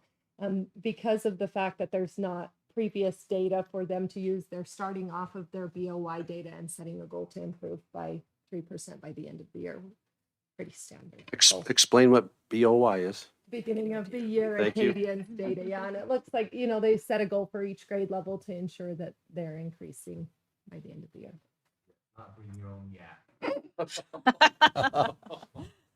So I just recommend that, you know, after review that we approve that. Okay, any questions? Okay, someone make a motion? I move that the Box Elder School District Board of Education approve Golden Spike Elementary School lands trust plans for 2022, 2023 as submitted. And I'll second Brian's motion. So we have a motion by Brian Smith and a second by Clyde Wolgamuth to approve Golden Spike School Land Trust Plan. Clyde Wolgamuth, yes. Connie Archibald, yes. Brian Smith, yes. Julie Taylor, yes. Tiffany Summers, yes. Wade Hyde, yes. Nancy, yes. Karen Cronin, yes. Okay, that motion passes. I apologize, I was looking at my paper instead of this. All right, so we've got Project Gemini, Mountain View Elementary. Salem Mountain View Elementary. Go ahead, David.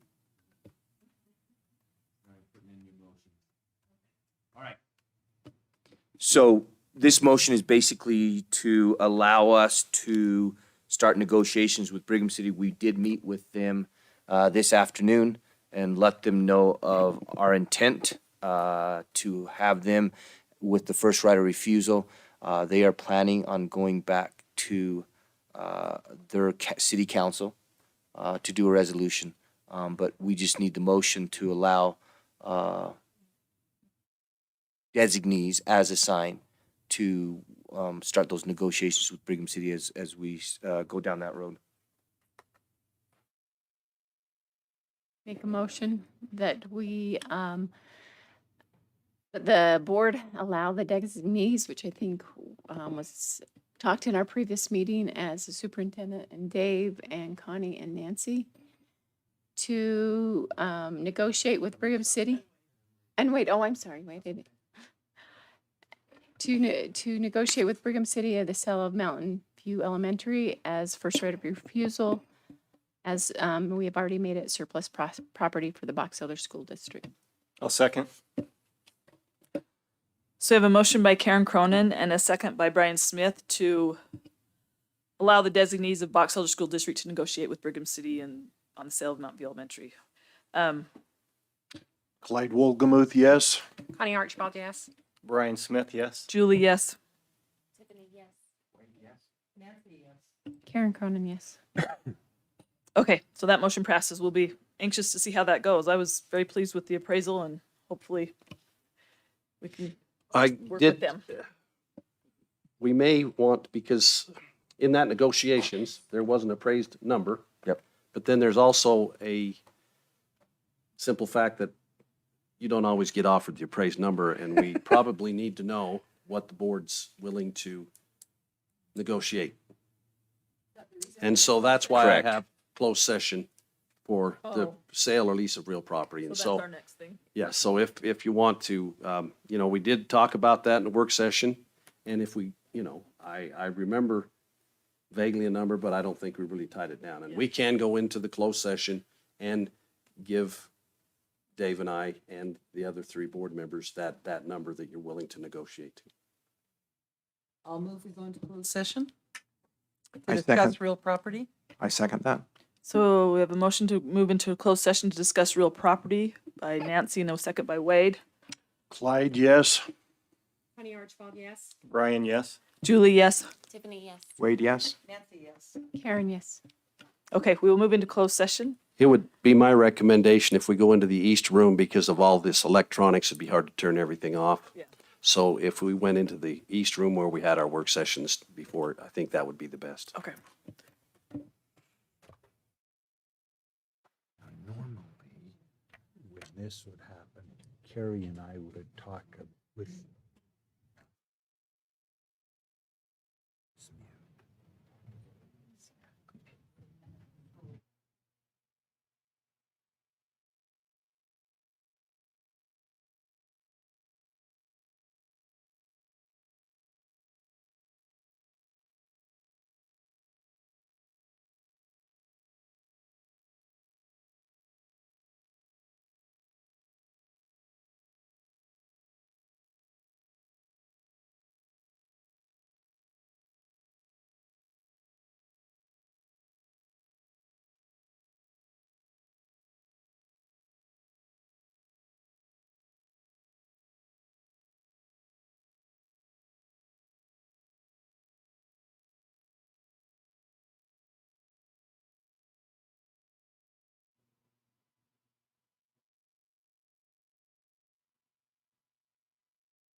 Back.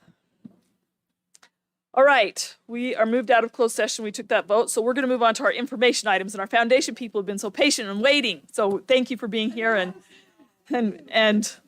welcome. And we're excited to hear your report. So. Well, thank you. First of all, I need to introduce to you, if you do not know, Colleen Schaefer.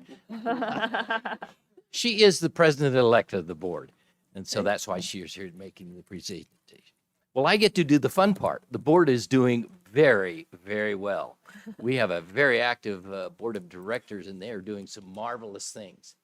I need to clarify something, though, because we kind of got into something tonight that I was not aware was going on. There are two piles of money that the board, the foundation handles. One of those is what we call restricted, and that's what was being discussed tonight.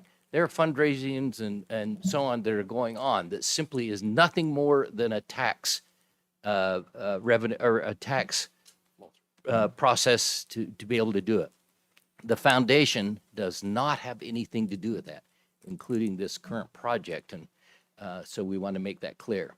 The monies that we do raise, though, go to what we refer to as before I move to that. The second pile of restricted money is our scholarships. Private donors have given money to the foundation. That has a very direct path to individuals who receive the scholarships.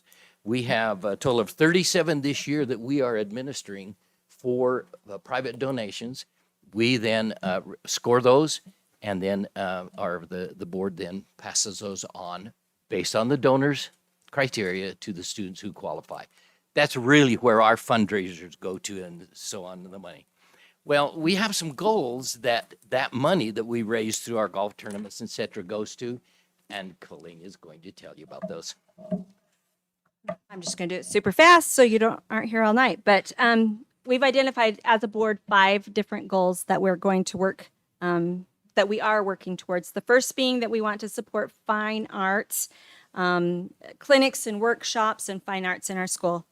Of course, we want to support our STEM projects, including equipment that goes along with those projects that they're working towards. We want to fund special teacher projects and requests. This year, there are 36 teacher projects that teacher or school projects that we're funding. We're working on supporting and doing a better job, I think, at supporting student health and wellness. And we have a total of 5 scholarships this year that we're funding with just foundation money. And I hope it's okay. I'm going to share with you, we increased the number of scholarships that we're going to give at Sunrise this year. So that was one thing we voted on. Awesome. Thank you. Well, we have a great dedicated board, as I indicated to you, but in your presence, I also want to thank those individuals who are paid by the Board of Education, who are our district personnel. They're the ones that have to collect a lot of our information because some of that is restricted information, student income and so on when we apply for grants and so on. A lot of burden goes to them. So I want to thank those people who serve on the committee. Well, as we said, we're trying to do something just a little bit different with this student and health wellness. Colleen's going to tell you about that, and we'll show you a little video. I hope someone could do that. Okay, but in reference to the student health and wellness goal, we've expanded from just food pantries. We've worked on having food pantries in our elementary schools and secondary schools and supporting hygiene in our secondary schools, but we're trying to support a broader goal. We were guided to this by Bonnie Young and Gary Allen. They came in and made a request to the board for assistance with the Positive Norm social media campaign, and it's pretty active on our page, in district's page. So they're a little.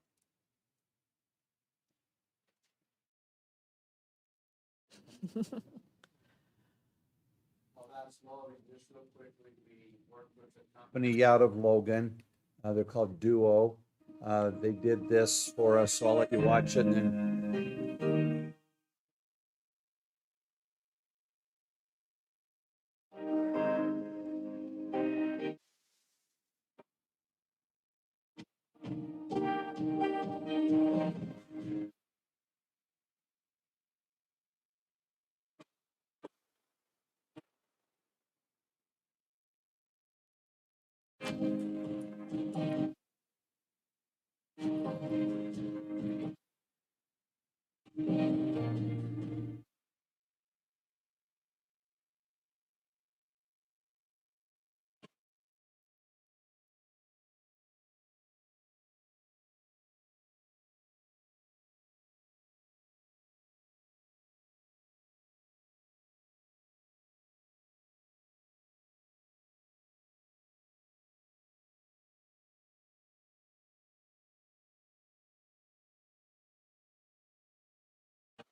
I think.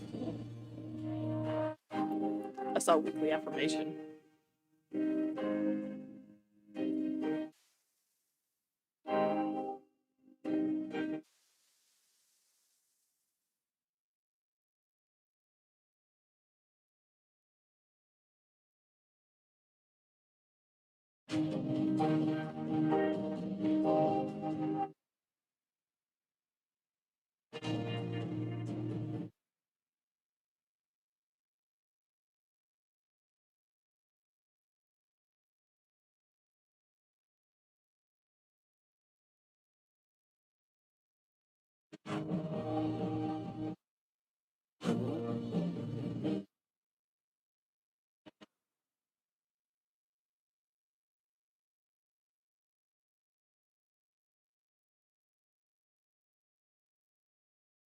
Basically, it's reaching the content. I think you can see by those numbers that we're having an impact already, and this is only launched for about 2 months, I think, is all that we've done. So I have a question. So I am getting these and Yeah. I'm seeing them, but I'm not clicking that I like them. Do I need to be Yes, thank everyone I you. need to be Okay. clicking My them? request as a board and the people Okay. in the audience, every time you like, especially Instagram, that nails all of your contacts. That's how we can get the exposure more on these, and that's something we need, is more exposure and so on. So we would invite you to do that. In fact, Colleen's going to talk about our being recognized. No.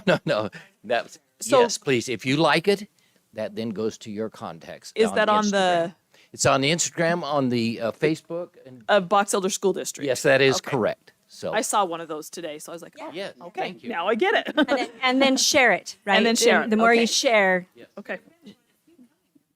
they are. And good messages. And remember that last one. It doesn't matter what people think of you, don't your value, right? Yeah. Especially our school board members. Well, just kidding. I know you guys get the bad deal sometimes. But one of our major goals as a board is to be more recognizable and to have people know that we have a foundation, that there's a place that we're trying to gather funds to better support the students of Box Elder School District. Not enough people know about the foundation. So we decided to come up with some ways to hopefully increase our presence around. We're doing presentations to service clubs, and we have a presence on social media. We've created some little elevator speeches. So when people ask us, what's the foundation? What do you do?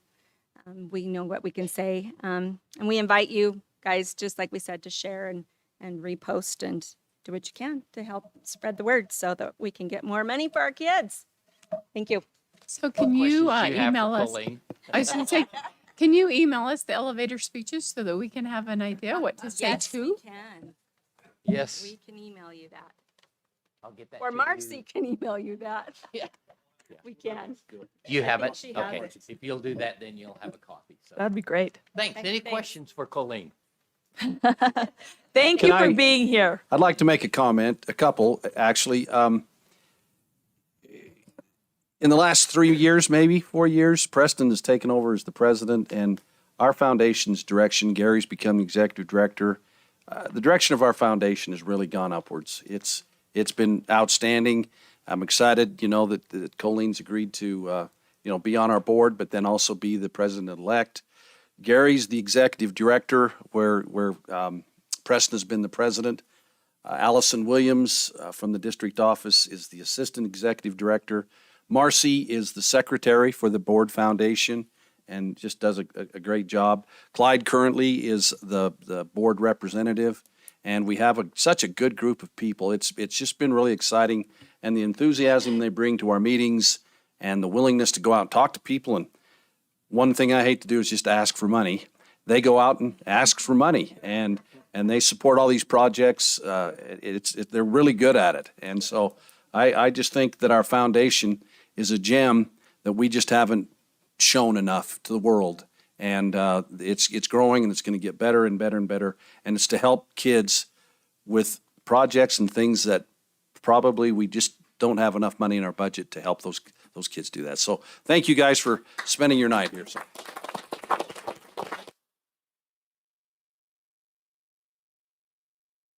I want those elevator speeches. So someone says, what can we do to support schools? Here's what you can do. Like time and money. If you've got any of those, we'll take you. Okay. We're going to move on to our DLI achievement data. Ashley, oh, there you go. Updates for you on our dual immersion program. Your top even matches your presentation. Perfect. I did not plan that. It's very serendipitous, though. I love it. I love it. Okay, first we just have some AP data from our last year's students that took the AP in the spring. So when you take the AP test, there's a score from 1 to 5. So a score of 3 or higher is a passing rate. So our Chinese dual immersion, we had 26 students take the test. Our average score was a 3.2, and we had 88% of our students pass the AP test, which is amazing. Amazing. For our Spanish, we had 78 students take the test. Our average score was a 3.1, and that was a 63% that passed it. So now if you go to the next slide, it kind of breaks it down a little bit more for you. Okay. Oh, we're good. Thanks. So digging a little bit deeper into the Chinese, you can just look at our comparison between our district and the state. So our mean score was a 3.19. The state of Utah's mean score was a 2.45. So we did perform a lot better than the state. We had 88.5% of our students pass compared to the state, which was at 51.9. Is this our first Chinese group to take the AP? The second one. The second one, yes. And was last year about the same? Or It was about the same. Megan, your child was in it, right? Oh, wow. So, yes, we had 26 that took it. So if we look at our Spanish in comparison on the next one. So we had 78 students take it. So a lot more students did take it. Our district score was a 3.1 as compared to a 3.0 with the full state. Our district percentage was a little bit lower than the state as far as students that have passed it. Just to give you a little bit of perspective, our Box Elder middle school, high school was at about 80%, and our Bear River was at about 40%. We attribute that was the very first group of students that have gone through the program. So they had a lot of, trying to figure things out. Plus, we've had new teachers at the middle school over there in Bear River who are trying to figure things out. What we've done to try to help those teachers over at Bear River and those students is we're doing some PLC together with the Box Elder teachers. So they are meeting together with the Box Elder and the Bear River teams for secondary dual immersion, and they're sharing ideas and strategies, and these are how we're getting really good at results. So we're hoping that will really help those Bear River teachers to be able to pull their scores up for next year. Okay, going to the next slide. This is just for your information, the current enrollment. So this is every school and every grade level and how many students we have. So in the elementary grades, we try to keep it at 60. 60 is where we cap our enrollment for every group of students that come through. As you can see, like if you're looking at Garland, we're really close to 50. Some students might decide that dual immersion is not for them in elementary school and drop out. Most of those students in like Garland and the 3 Mile Willard, if they're dropping the program, it's because they move out of our district, out of our school boundaries. Garland and 3 Mile, we stay really close to that 60. Lakeview, you can see they're at 60 for first and second grade, but they drop off kind of towards the end. We kind of contribute that to Lakeview has a more transient population, so a lot more of them move away than say Garland or 3 Mile Willard. North Park is a little bit lower than what we would want to see, but we also just started that program this last year. I know that when we started the program at Garland, we started with a little bit lower numbers. It takes a few years to kind of get up to speed and to get people really interested in doing it. Our Golden Spike numbers, our Chinese enrollment is lower than our Spanish enrollment. So we'd like them to be about 60. So we're about in the 40s. It is concerning that our 3rd and 4th grade is in the 20s. So to give some perspective, like that 4th grade group that only has 25 students total, that means that one classroom has 13 students and one classroom has 12 students.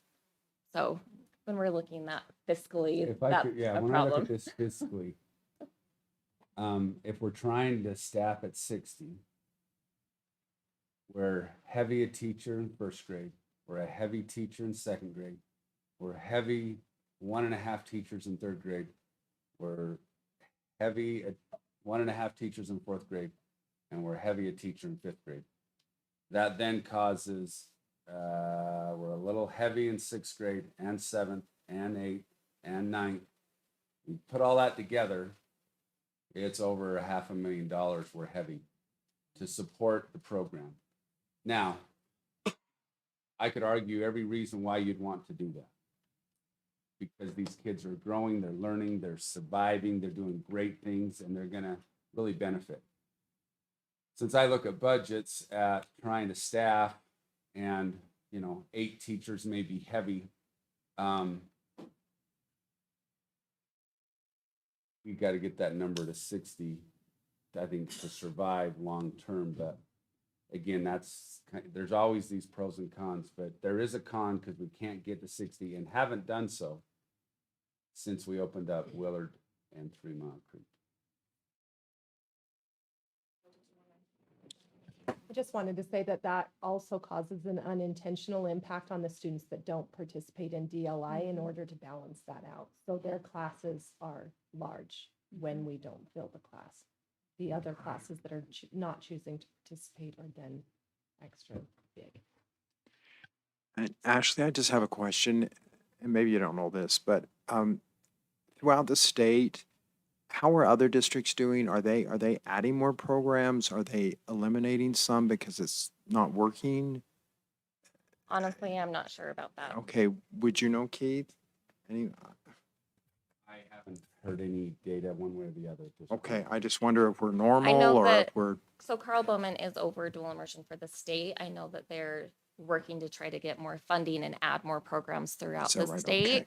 And if you look at those bottom 2 lines, you can kind of see like how many students are enrolled in Spanish versus Chinese. We do have a lot of interest in Spanish. Sure. So I think we're going to be fine in those programs. It's just overall the interest in Chinese is dwindling. I just, perchance, have a son. My oldest son is the principal at Spring Lane Elementary in Granite School District, and they have a dual language immersion Chinese program. And the school is actually in a location that has gone down every year, so they're closing the school down. But they are taking the program to another location. But the program is really small. I talked to him about his numbers. They're actually smaller than our numbers. And it is Chinese. So I think, especially with those numbers we saw in, from the state on growth, being 200 and something new kids overall in the state, I think these programs are going to have to really be looked at, and as schools consolidate should help. And that was our hope with Golden Spike. We just hope and pray that'll help with Chinese. Okay, thank you. Just the numbers. So if you look at 6th grade to 2nd grade, the decrease in both Chinese and Spanish is sitting between 25 to 30%. So it's not just Chinese, but also the enrollment in Spanish is dropping by 30% going from second to sixth. So both those two language programs are seeing a decrease as they continue to go up in years at about the same percentage. Right. And if we look at the next slide, Keith, thank you. This kind of shows you between grade levels how many students are staying. So like that first column is first graders moving to second grade. We have 91.4% of them that are sticking with it. Second going to third is 92.9. So we're staying in the 90s. We do drop in the intermediate schools, which we've had this conversation before. There could be many different reasons for that to happen. And then there is that drop after the AP test, because if they do not pass the AP test, they don't continue with the dual immersion program into our bridge program in the high school. They do have the option to take just regular like AP Spanish or AP Chinese and then try that test again. But if they don't pass, they can't continue on with our bridge courses. Actually, I just want to remind the board after sixth grade, up to sixth grade, it's 50-50. 50 English, 50 dual language. And then at seventh grade, it goes to 1/3 of their day. And that may have something to do with this a little bit. So they don't have it as often.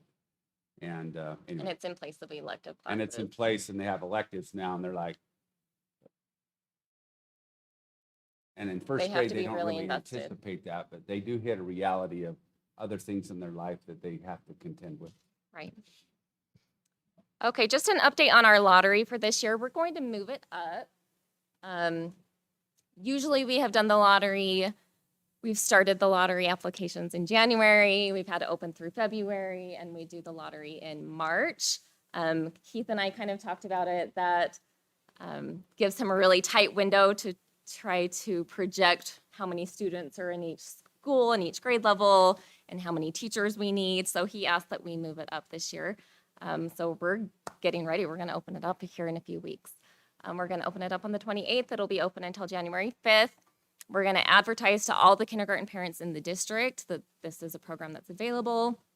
I do have a Zoom meeting that's a parent information meeting, just if they want to know more about the program, to give them some information on the 6th of December.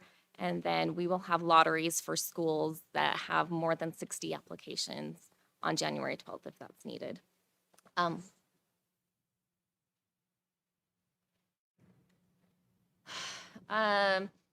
Garland probably had about, well, I want to see if I had, that is my next slide. Perfect. I was going to say, I think I put that in there. Okay, so here's some kind of information for each school for the lottery. So like if you look at Willard and 3 Mile, last year our target was to have 55 students from in-boundary and 5 out-of-boundary. Keith alluded to this a little bit earlier when he said that the Chinese program took quite a hit when we opened up the Spanish program at Willard and 3 Mile. We had a lot of families, a lot of parents from our communities out there that would drive their children in to go to Chinese because they were so interested in having their students learn a different language. When we added that Spanish program right in their home school, that took a big chunk of those families and those students away from the Chinese program. So really, if I kept all of my students in boundary, I could fill it with just my own school at Willard. Because it is a district program and we want it to be, you know, inclusive for all schools, we do 55 students in boundary and 5 out of boundary. Last year, I had 67 applications for in boundary and 3 for out of boundary. A lot of them, there's so many programs within Brigham City that they're not going to want to hike their kid out to Willard, so we only had 3 that were out of boundary. So in our enrollment right now, we had 57 in boundary, 3 out of boundary, and I have 10 on my wait list right now. The kids that are on the wait list, they can only join in if somebody drops or moves away until January of their first grade year. After January, we're saying those kids have learned so much of the language by that point that if we brought a new student in, they would just be so lost and so behind, there's no way that they could catch up. It's January of the first grade year.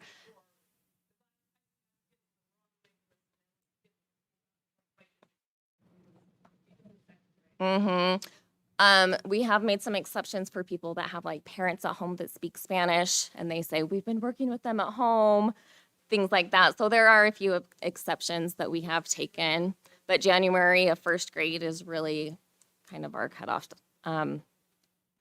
So because that worked out so well, we are going to do the same numbers, 55 in boundary and 5 out of boundary for Willard. Lakeview, last year we said we wanted 50 in boundary and 40 out of boundary. We only got 43 applications for in boundary, and we had 13 for out of boundary, so we just accepted them all, and they do not have a waiting list. So we want to kind of do the same numbers for Lakeview for this coming year.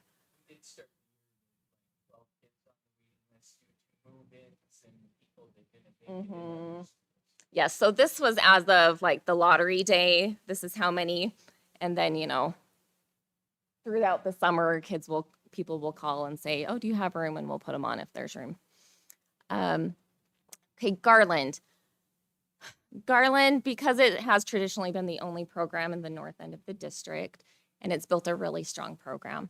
Our target for last year was 44 in boundary and 16 out of boundary. The applications we got were 59 in boundary, 21 out of boundary. So you can see if we just kept Garland students, we could pretty much fill the program with just the Garland students. But there was 21 out of boundary. So what we ended up doing is what we said we would do is the 44 in boundary and the 16 out of boundary. We had 2 waiting lists. We had an in boundary waiting list and an out of boundary waiting list. So we had 20 students that were on Garland's wait list. So after we did that, we did have a few parents call in with some concerns, some Garland parents. One concern was, why do we have to bring in so many out-of-boundary students now when we can fill it with our own? Why do we still need to accept 16 out-of-boundary when we have North Park over here that's not filling their program? We also had concerns. Parents call me saying that there are students that their home school is North Park, but they got into Garland. And so my child didn't get into their home school at Garland because North Park parents are bringing their kids over to Garland because they like the program over there a little bit more. Talking with Keith, and we sent an email out to Tiffany and to Julie to see what you guys kind of thought about it. Our thought is to try to make it more equitable, that we change our targets to say, Garland, let's bring in 50 in boundary and 10 out of boundary, and let's just accept the students from Fielding just because of their proximity to the school. It's really hard for a Fielding parent to drive their kids all the way into North Park. But let's say we will accept 10 students from Fielding and the rest will just be Garland students.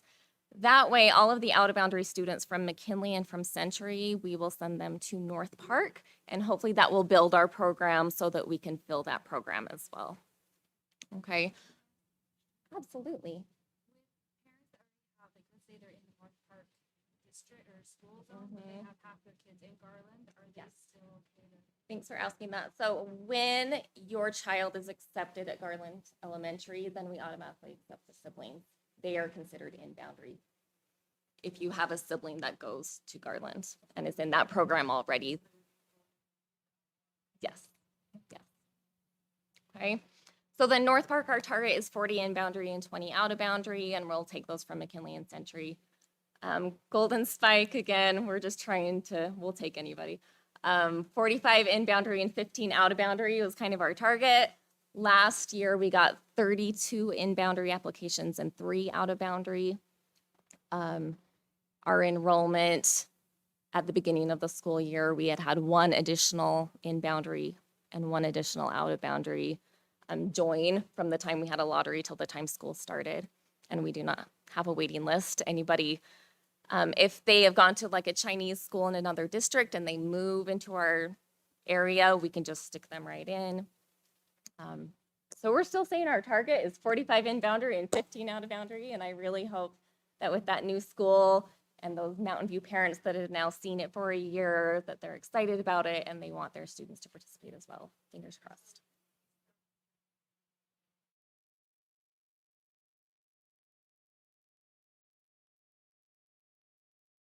Oh, they all start at first grade. Yeah. Yes.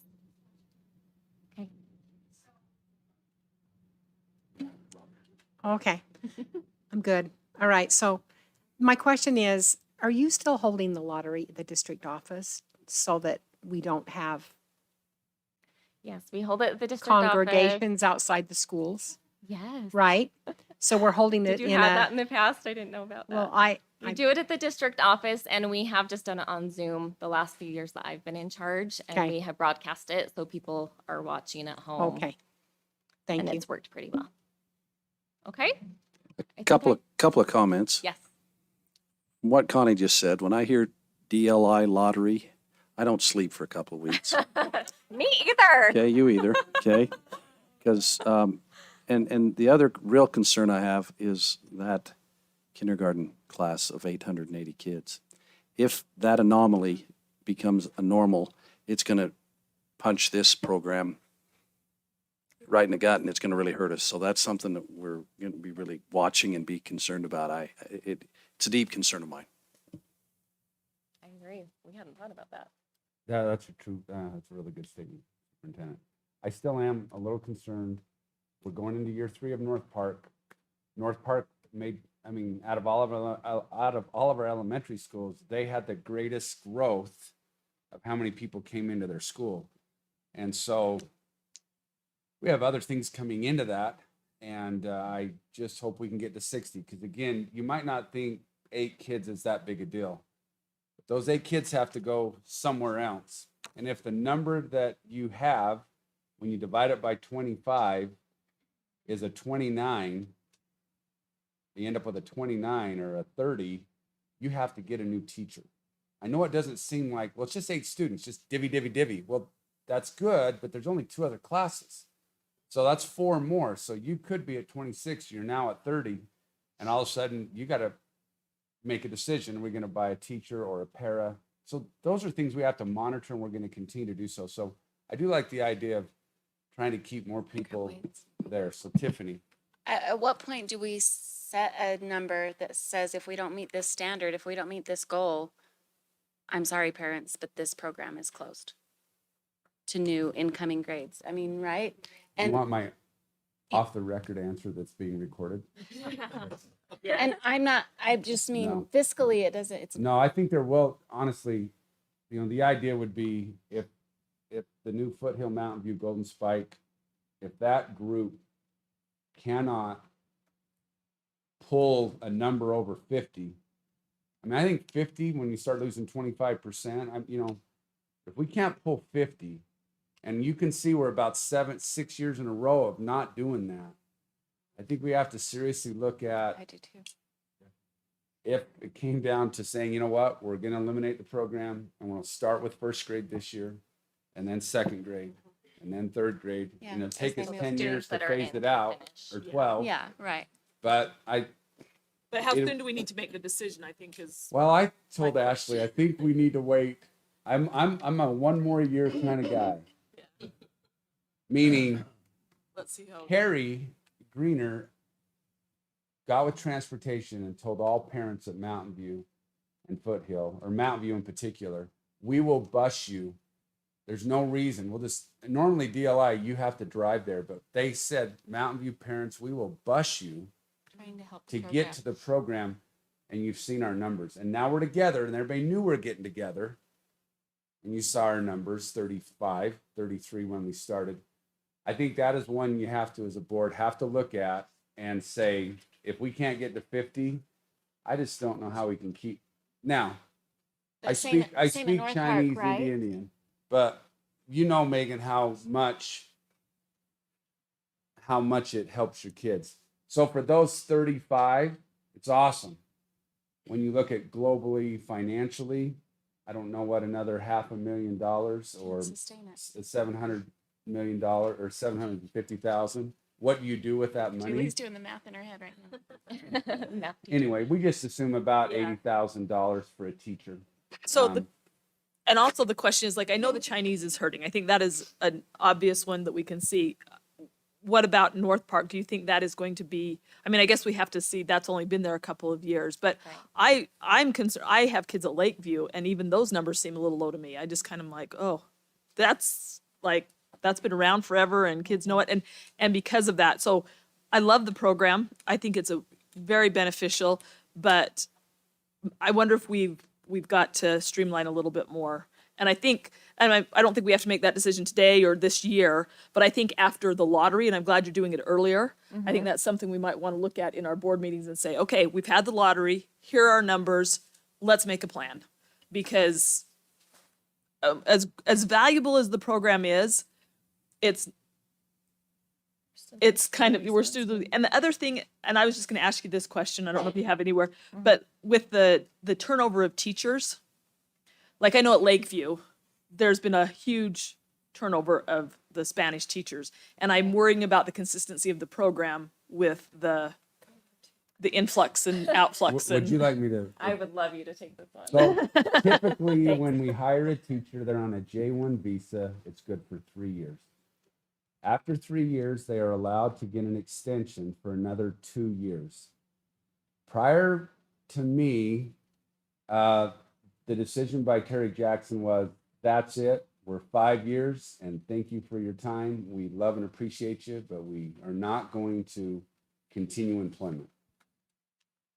We have now since had some success, and we have a lawyer, a DLI lawyer that's international that helps us to pay for now the next option or the next visa, which is an H-1B visa. There is a cost. It does cost us, but it does allow us to retain a teacher after their 5 years for another 3, with another possible extension of 3 more. So then you're looking at, you've now had a teacher for 11. We have success now. We've had some wins, we call them. And we have people now that are in their second 3 years of H-1B. Some are in their first 3 years of H-1B. We are actually working on green cards now for the first time ever, and we're hoping that in a couple years we can get this done. I will tell you that we did sue the State Department. By the way, that was his call. Good to know. I don't know if I know Steve knew, but we sued the State Department because we have two Spanish DLI teachers. They've done all their paperwork and it's been sitting in the State Department to make a decision for 8 months. Yeah. And it is. So a lot of our issues, when you start asking about retention, some of it is out of our control. By the way, the day after we sued, we got 2 responses back that said, oh yeah, they've now been Funny how that passed. happened. We don't know if it was because of that or if it just was one of those days. Anyway, I'll be quiet. But that's sort of the process. Yeah. We've engaged in, it's a commitment, but it is a commitment financially because 3 years and premium processing, we could go the whole rounds with what that means. It is important that we have to really believe in this, and it's got to be all in because we're all in financially with a lot of lawyers and a lot of government stuff trying to make this work. Nancy. So this is our Spanish people, our Chinese. Chinese. They're letting Chinese people stay out longer than 3 years? Yeah, it's for both Oh, groups. wow. I thought it was the Chinese government that wouldn't let them stay out. But you cannot hire any of these teachers for part-time, 3 quarters. So that's Yeah. why these numbers get a little dicey. So when we say at Foothill we have a class size of 12 and a class size of 13. Now there are some creative ways. Heidi Jo and I have actually talked about, and Ashley, about some ways to maybe split. So in maybe first grade, they're teaching first grade in the morning and second grade in the afternoon. And we start to split anyway, if we can't get the numbers up, but we still value the program. But this is for both, and it's 3-2, 3-3 green card. And green cards are awesome. We just don't have any control over a green card. They could leave us anytime. H-1Bs, J-1s, we can keep them with us. Okay, I have 2 granddaughters that are 4. I have talked their parents into the Chinese program. Don't put it for 2 years. You and I've got their parents. You and 7 other wonderful people can make that decision. But they're only 4. And that's another great thing, that at age 4, it sounds really good. At age 12, they have choice more and choices, and they start going, I like this, I like this, I like this. And that's all good. So it's a pretty big commitment when you really think K-12.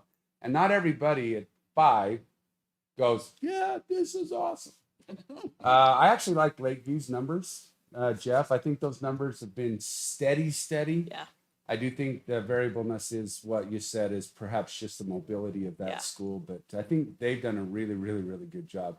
But we have lost a few teachers. Well, I'm just worrying about the consistency of the curriculum and the, like, my daughter's teacher that came to Better in the summer was not her teacher when it came to fall, and I know those are just things that happen, but just as a parent, sometimes I'm just a little concerned how consistent is the program if we're just switching and doing It is a challenge. I know that you're and doing a it's great job. I'm not easy, being critical. and I just it's a concern. We have a monthly visit with our DLI lawyer, and we go through every situation, every person, and say, next steps, what do we need? What do they need? How does this work? And it's I know so much about international visas. oh my heck. And than then we what would we ever care what to we know. what we value, how much we're willing to do. Again, sorry about that suing the State Department comment, but Hey, it got works. results. Do what you gotta do. It did work. Ashley, I just have a quick question. Yeah. I think this is a really valuable program. I wish my kids could have been a part of it, but it didn't start till after they were a little older. But anyway, do you think it has something to do with, I mean, I know at first it was really exciting and everything, and kind of the newness is worn off. Do you think that's part of it, that it's just not as big a deal as it was when it first started, as far as getting students? I don't know, because we just added North Park's program 2 Okay. years ago because Garland was bursting at the seams and they wanted more. And if you Okay. remember, it's actually the parents that went to the state. Because And that's Carrie and I true. at that That's time true. said like, oh, it's too late in the year. We'll have to look at it in a couple years down the road. And the parents went to the state because it was that important to them and said, no, Okay, we so need you to don't add see the another newness program. wearing And the state off, said, but it's- okay, so we had to scramble Okay. and make it happen. Is your So- question Okay, I the just- program in general, or? Well, yeah, the program Uh, general in the district. Because it I seems just like it's the wondered. Chinese where we're struggling. Right. In my perspective, I've had a daughter in Chinese, and she took the AP test this year, and it's awesome. It's an amazing program. What's interesting to me, I was very thrilled to see how well we're doing on it in Chinese, but how come nobody's signing up? Right. And my perspective, Chinese, the Chinese teachers that come, it is a very difficult cultural change for them and for the kids. And my belief is that the dropping off of that part of his excitement, it was a big deal. We had Chinese parties and we had district people going to China, and we talked about it. But I think what's happening is it's the cultural thing we got to work on and figure out. And we had the parents come and talk, and they're doing what they can, and we're working together. But I think that's a big part of it. And Keith, the culture of China and how that conflicts with our culture.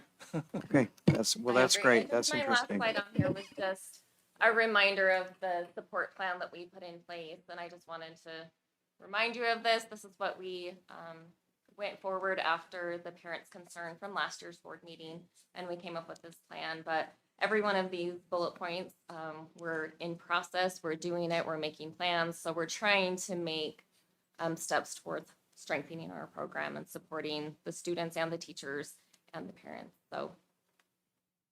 Okay. At Golden Spike, for when all the parents come to maybe bring in some of the older Chinese students, have we done that? We are starting that. Yes, Awesome. the plans are in motion right Good. now. We're gonna have Step the ahead. middle school students walk over to Golden Spike, and then we're gonna have the high school students go over to Young Intermediate, so that they can do some older student Yeah. buddy classes with younger students. Okay. I think that's great. Thank you for that information. And like I said, I think the program is a great program, and I don't know how to encourage people to do it more. Like I don't know if we beat the band, beat the drums, but it is a commitment though as well. And I think parents are intimidated by a language that they don't speak. 100%. So Okay. I don't know. Thank you very much. Thank you. Thank you. Okay, we are going to move on to our cybersecurity training. Josh, thanks for being here, for waiting all May this I time. just let you know that as we landed in San Diego about 6-7 months ago, A lot of fun. weren't you involved in that last year? Very little. Okay. I would blame Robert Gordon for that. Okay. Um,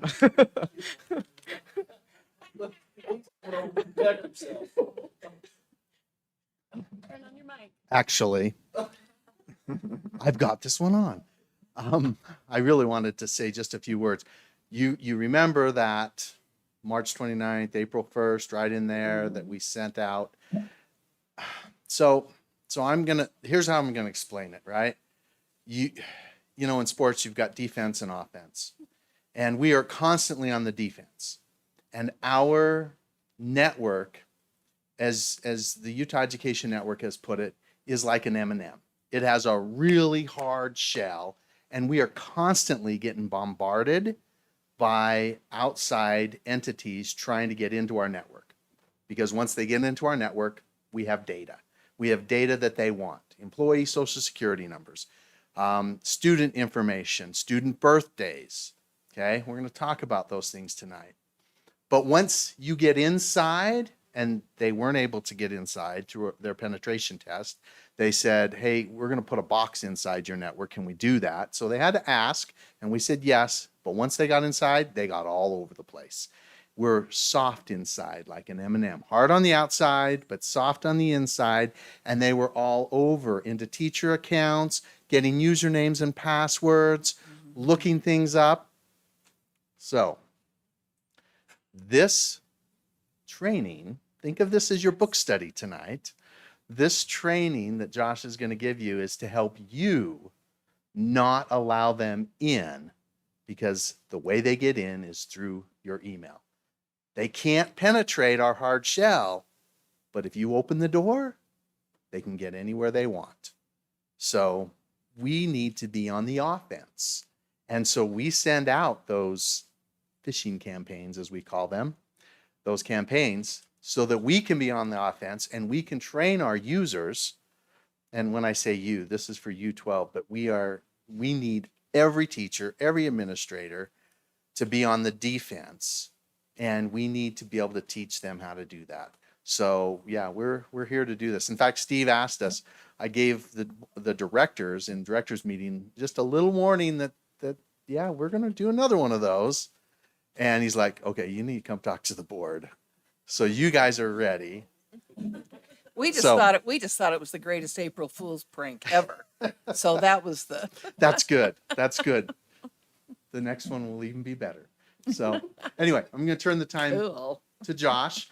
Josh is one of my field techs. He covers, just think about this geographically. He covers Fielding. He covers Century. He covers Box Elder Middle School. He covers Snowville, Park Valley, and Grouse Creek. Josh is my favorite field tech named Josh. With that, I'll turn the time over to him. All right. I'm Josh Hostetler. I'm a member of the IT team for Box Elder School District here. And today I'm going to talk to you about one of my favorite topics, cybersecurity. And we're going to go over this for a couple different reasons. One, we're kind of going to give you a little bit of an insight about what we see. It's a very small piece about some of the problems that we have as a district and as an entity. And then two, to show you how to kind of prevent that and spot some of those things that you may see as well in your interactions. So we're going to talk about phishing. Not this kind of phishing, unfortunately. It's the kind of phishing that starts with PH. And we're going to need to know a few terms and definitions. So let's talk about those really quick. So phishing in general, let's start with the PH, is the idea that somebody is sending out probably an email to get you to click on a link, which takes you somewhere that you can put in your username and password. Okay. The sole purpose of that is to steal your username and password. Okay. So that's phishing in general. There's kind of a subculture of that called smishing, nerd terms, right? And that's phishing over SMS or text messages, right? Well, we'll see that quite a bit. If anybody's ever sold anything on KSL or Facebook Marketplace, you'll see a lot of these. Now, spear phishing, that's a little more directed attack. They know you exist, right? They know your company and your entity is there. They're starting to find the emails for those key players there and starting to send those out to you. Okay, we have seen 1,000% increase in this. They know who we are. We're seeing directed attacks against us. And I'm going to show you an example of that and how scary it's kind of getting for us. The next term is whaling. Now, these are the people with the money, right? The CEOs, the CFOs, the guys with the credit cards, the guys with the power, the guys with access to most data, right? That's those guys. So we got a few of those whales here. In 2020, yes, no. There's a lot going on of that, yeah.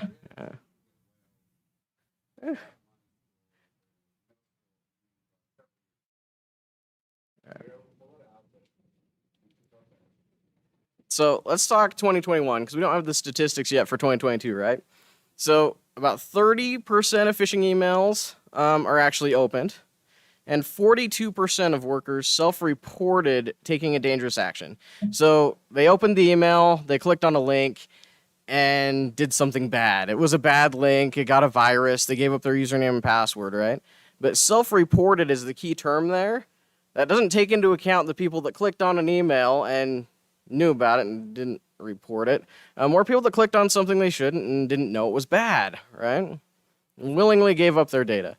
So 90% of the data breaches that occur worldwide are a direct result of phishing. They sent out an email, a spam email, somebody gave up their username and password. That is how they got in. 90% of the time, right? These are teams of 15 to 20 people that take a year or more to get into your business. But if they can send out one email and get your information, wow, let's do that, right? So, yeah. So when I do my emails, like it automatically opens the next one. I don't click, like, is that problematic? Previously, yes, that would have been a huge deal because on opening the email, it could perform an action and kill your computer and flames and things like that. But in today's world, no, they've largely blocked that. So it's clicking things within that email are the problem for the most part. I thought I'd made a bunch of mistakes.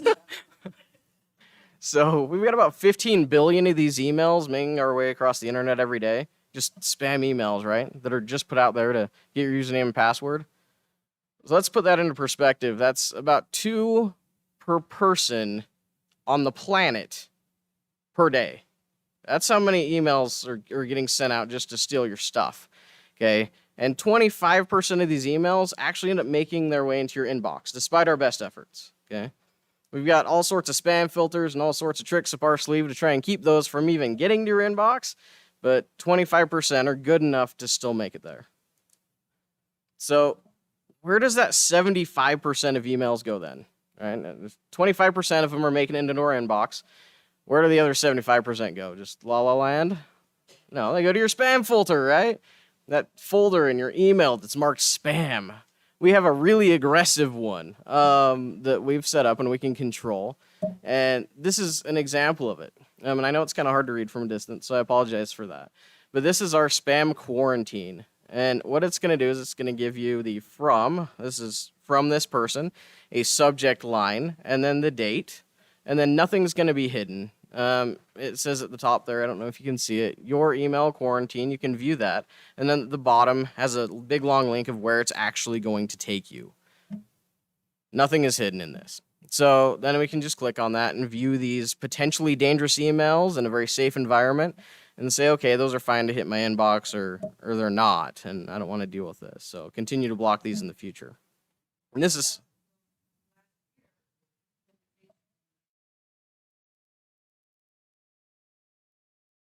So when we were signing up for our national convention last year, a lot of the stuff from that national convention went there. And I was looking for something specific that I wanted to do, and I found it in quarantine. Right. But I was able to get it, move it, deal with it.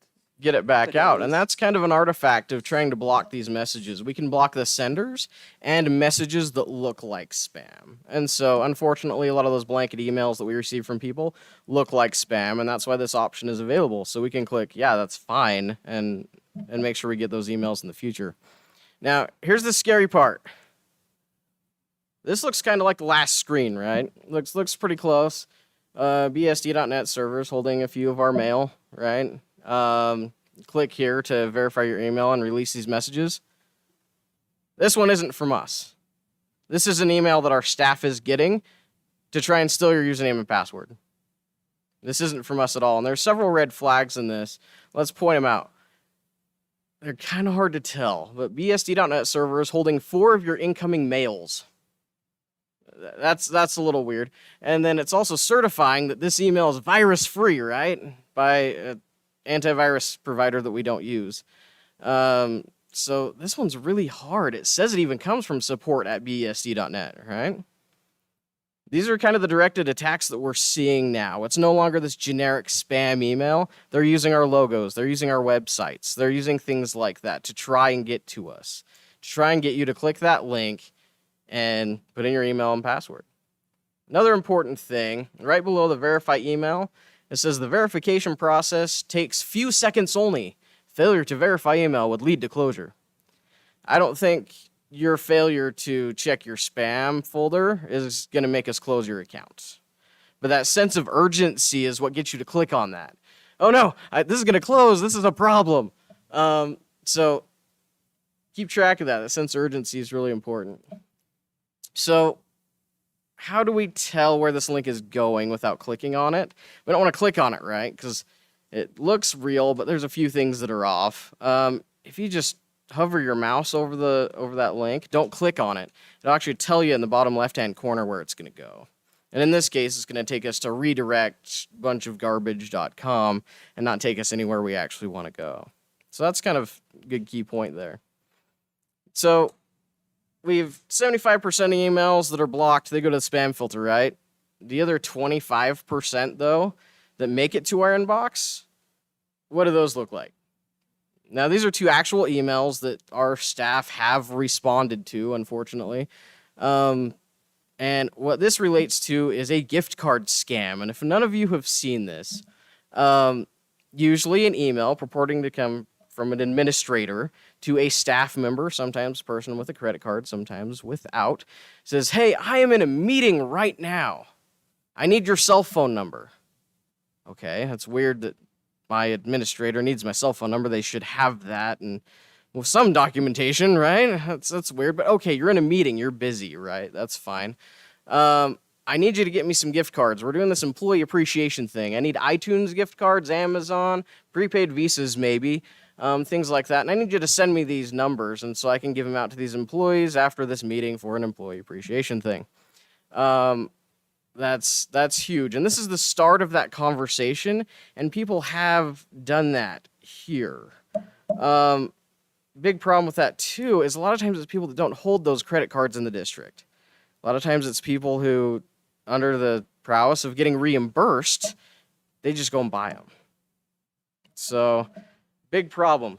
So this one's Just kind of interesting. FYI on that one, the board may or may not know, but a former board member of this board fell for one of those for, I think, $500. So all right, just know it does happen. Yeah. So this top email, hey there, I would appreciate it if you could help with some important work via text chat. What's your cell number? I don't know that I would respond to this, but this is an email that was responded to by an employee. Next one down. Hello, is this the perfect time to chat with you via text? Let me know which among your number is active for text. Again, with talk to text, anything is possible, right? But that's still kind of sketchy. So we need to make sure it's... That is correct. Yep. So if we look at the top there, it's important to verify our senders, right? It says it's from Steve Carlson, but then it came from bsdsuperintendent@gmail.com. And most of the time, 99% of the time, the email and the name don't match. A lot of times it's even a female name to a male name, things like that, and definitely not an email that we send. So it's a good catch. So this is an email or a text message I received, and I apologize, it is quite small. Feel free to look behind you on the larger screen. But we'll go through this one. This is a message that I received from Amazon. Amazon support. Dear customer, your Amazon Access account has been logged into. The device is not recognized on this IP address. Looks like it was an iPhone. If it was you, then simply disregard this message. Otherwise, please verify your Amazon account going to this website. Regards, Amazon. Okay. I know quite a few people have gotten this one. This is one that I took from my cell phone, and immediately you start to wonder, okay, is there any red flags here? Who's it from? It's from announce 301 I9P4 number something. Okay, I've seen a lot of weird emails come from, companies that are legitimate, so let's forgive that one. What about bad grammar? Yeah. Your Amazon Access account has been logged into, the device is not recognized. We're kind of run-on sentence there. But again, with talk to text, anything is possible, right? Nobody's perfect. It's probably fine. What about this? The link it's trying to take me to isn't related to Amazon at all. It's trying to take me to l.ead.me. Not a rocket scientist, but I think that actually spells lead me. Kind of... Well, that's probably not from Amazon. And then one we probably didn't catch is it's not a secure link. Now, there's two different main kinds of links, HTTP and HTTPS. And the difference is with HTTP, anybody can see what I type into that box online. With HTTPS, they can't. And it stands for secure. And so they're trying to get me to go to a link that is not secure, that anybody, by right-clicking on Google Chrome, can see what I've typed into that. So, pretty sure that wasn't from Amazon.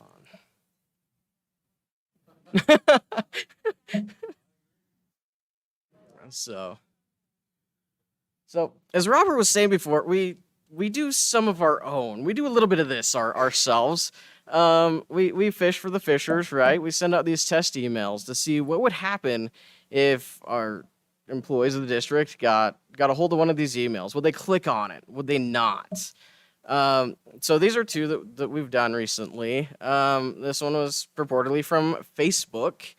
But if we look at who it's from, it says it's from fakebookalerts.live. So it's from Fakebook, not Facebook. What's the purpose? Well, they mentioned us in a comment.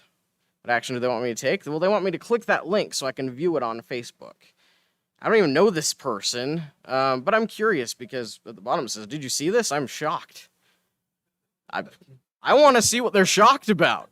But to verify this, I should probably go to the app on my phone and probably shouldn't click this weird link from Fakebook Alerts. That's probably not good. And then the one that Steve Carlson was talking about is the Apple one probably that got a lot of people and a lot of people mad at their children for thinking they purchased $90 worth of games to their Apple product. But we do this. This is part of our preventative training, right? We try and get people aware and try and get people thinking about what emails they're opening and what they're doing. Because if you click on one of those links, it steals your email address and password, and then they just run it through a program and match it against every website imaginable and get access to all your stuff, okay? If you click on one of our links, it signs you up for training on phishing and how to avoid it. So ours is a little better, right? But we're trying to be proactive about this. So why do they care then? We're a school district, right? Why do they care about us? Well, main one is student data, right? Social security numbers. If they have that information, then they can literally sign up for credit cards under that student's name. And that student isn't going to use their credit or probably visit a bank for over 10 years. That's a big play right there.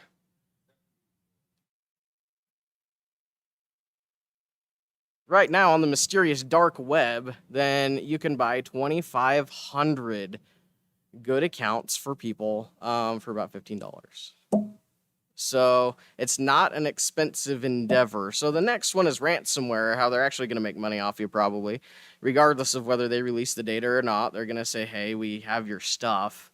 Even if we have good backups of it, let's release it to the public and see what that does to you for the next 10 years as you've got to pay for credit reporting and monitoring for all those people. Okay. A little scary. $4 to $9 million is the average cost right now. It's about $4 million for small school districts for the cost of a ransomware attack. Personal account thefts. Gather lists of email passwords for other scams. If we go and log into our email and click our contacts, how many people's birthdays and addresses and things like that are in there? Or maybe emails of other people that we know, maybe people of power that we could manipulate or log into their accounts with that information because, maiden name, social security number, date of birth. A lot of that stuff we keep, right? So, a little scary. We're all on the front lines here, and we're all extremely trusting. We're here for the kids, right? That's why we're here. We want to help. When we get those emails, especially ones with urgency, we want to take action on those. We're here for the kids. We're here to help, right? And so why not? Why aren't we trusting these emails? This is why, because we could compromise their future. And as Robert was saying, we did this security test, and they couldn't get in from the outside, but they could with one email sent to 15 people. They got 2 people to respond, and they got right in. That's how people are going to get to us. It's not going to be this team of 15 or 20 people spending 2 years trying to hit a school district. It's going to be through a single email and just one person not reporting that to us. So if you ever see these, anything that looks a little bit suspicious, please report that to suspect@besd.net. Just forward it off. Forward that email. Say, hey, is this okay? Is this okay to click on? And we'll say, yeah, that's fine. Don't worry about it. Or, no, that's a good one. And we'll not only block that sender, but we're going to block every email that looks like this. Because you could save somebody thousands of dollars or the district millions of dollars. So please forward these to us. So remember, www, it's a good kind of acronym I came up with. Who'd the message come from? What's the purpose of the email? And what action do they want me to take? And pay particular attention to a sense of urgency there. We don't want to see anything that's like, oh, this needs to happen right now, right? They want you to not think about, not process that situation. Like seeing that thing on Facebook or your account's going to be closed or things like that. That's right. What they're trying to instill in you to get you to click on these links. So please, when in doubt, just forward that off to suspect@besd.net. We'd love to get those emails from you guys. And we'd rather get 1,000 of them that are totally okay. Yeah, that's fine. We actually sent that out. Thank you so much for keep doing that for us. Or that one bad one that we're like, great, you saved everybody millions of dollars by just forwarding this off to us. Is there no comment? There were several high-ranking people that did give in to the UEN audit. So, is there any questions that you guys have for me? You'll get a phone call. Yeah, you'll get a phone call. At the very least, get signed up for this phishing training. So yes.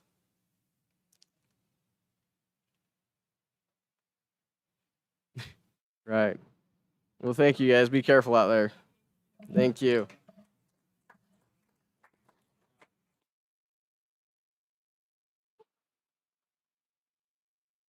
I'm just wondering how many things I've done wrong. Like, I'll be better in the future, I promise. Ugh. Okay, let's move on to our construction report. Corey, go ahead. Before I forget, and before she falls to sleep.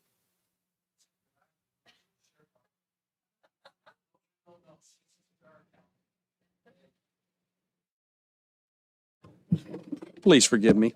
Sherry Harper's at the back of the room, and I think this might be some labor law problems here because Mr. Roberts told her she really needed to come to one of these, and so I hope he's.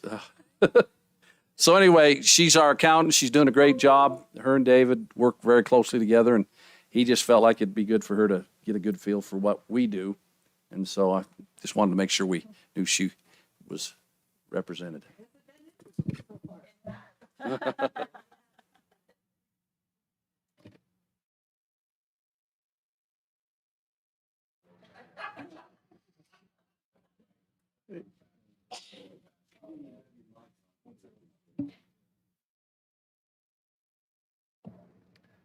Okay, so let's go. Did everybody get access to this through board books or through my sharing on this presentation? Okay, if that's the case, would you mind? I can go really fast through this in interest of time. And then if you have questions, you can stop me. So Grass Creek update. The new build. So up at Support Services Center in Tremont and at the bus barn, we are building the buildings. There are 4 of them. 2 are doubles, 2 are singles.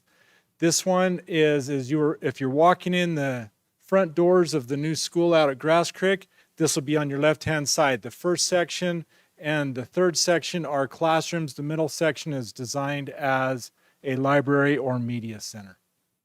This is a picture of the typical space in those 3. It has some millwork.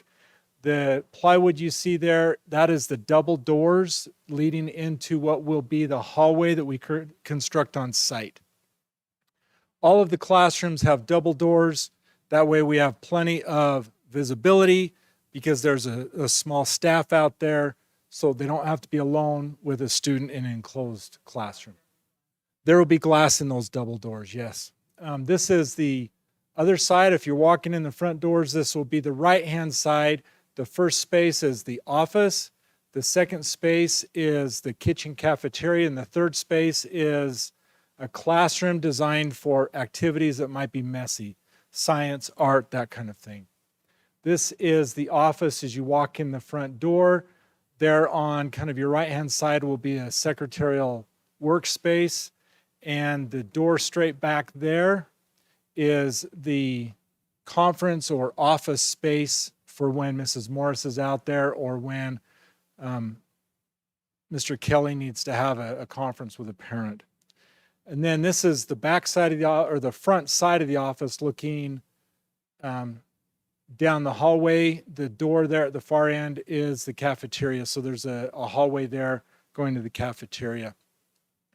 This is from that doorway looking into the kitchen. The cafeteria is on the left-hand side. It's all one space. And then this is the other view of the kitchen. Obviously, countertops are not in yet, but they're trying to put as much in these buildings now while they're in Tremont, and so they don't have to have the tradespeople go out there. It's just more costly.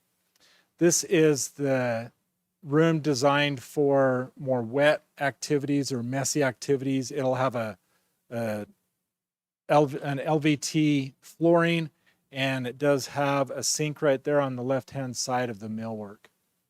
Okay, that's the new build.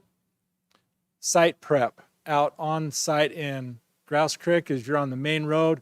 This is looking toward the gym. Those orange doors, those are the doors that we're leading from that vestibule area into the gym from the old school. This is the prep work done. The tarped areas, those are foundation. So they have to leave the front open. They'll transport the new buildings out there. They're planning. The hope, cross your fingers, is before Thanksgiving that they'll move these out there. And then once they are set, they'll pour the front foundation piece. This is the front entrance that will be built.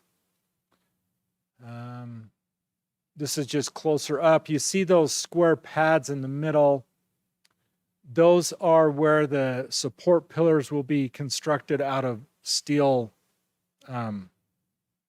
columns. They have to do that as they're placing the portable buildings so that they are, it's exact. They can't just put them out there and hope it works. You can see the blue, that's a very heavy plastic that is designed for a vapor barrier, and then it is a gravel crawl space under there so that we can access all the utilities and piping. Those pillars in the middle, those concrete pads in the middle is where the pillars will be. And then that hallway will be constructed on site. It'll be a 12-foot wide hallway with all the classroom doors opening onto that hallway. Once it's out there, or once those buildings are out there, they will overbuild so that it's just one slope, one peak on that building, so that from the road, it looks like one building. These are not portables, these are permanents. We're building them in Tremont to save money. They're hauled out there and they are there forever. Just another close-up. That vestibule area with the orange door, we're preserving that, so there will still be a weather tight way for them to get from this new build into the gym. These are the pallets of rock from the original school. They're going to use those to build a fence, I don't want to say a fence, a decorative gate area rock fence at the front of that school as a callback to the original building. Okay, making it work. I have come to really respect all of these people that live out west. Okay, Michaela can attest to this. They do more with less than we would ever imagine. They are making it work. They're taking a difficult situation. Keith lived through an occupied renovation of Box Elder High School. It is not fun.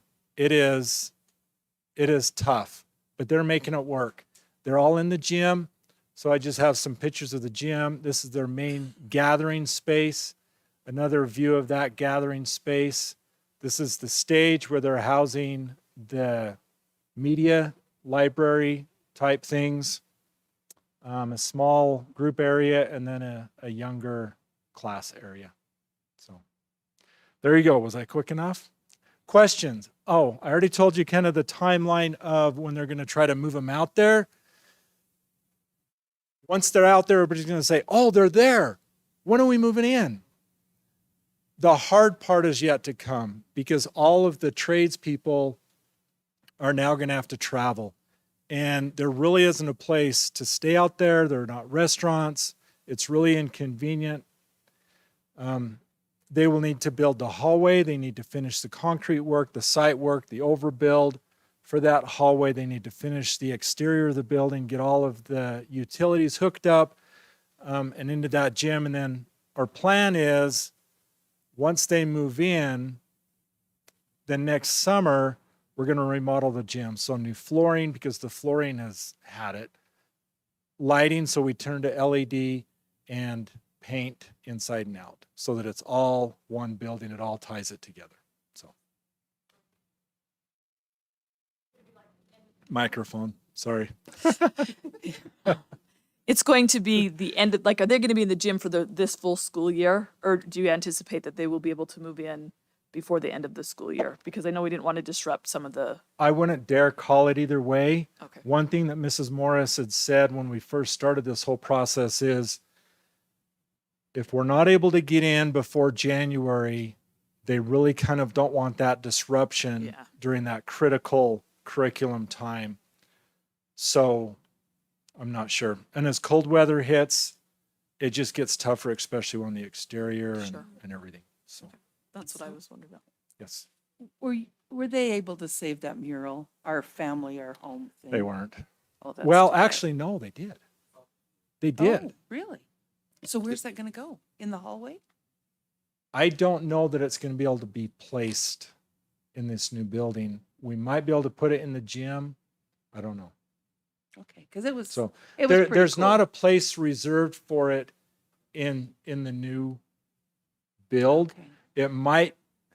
This might be something better that we mount it on some backing and then kind of decide Put where it it somewhere. goes. Yeah. I'm just wondering, how tall is the cabinetry in the office? Could you put it above the cabinetry?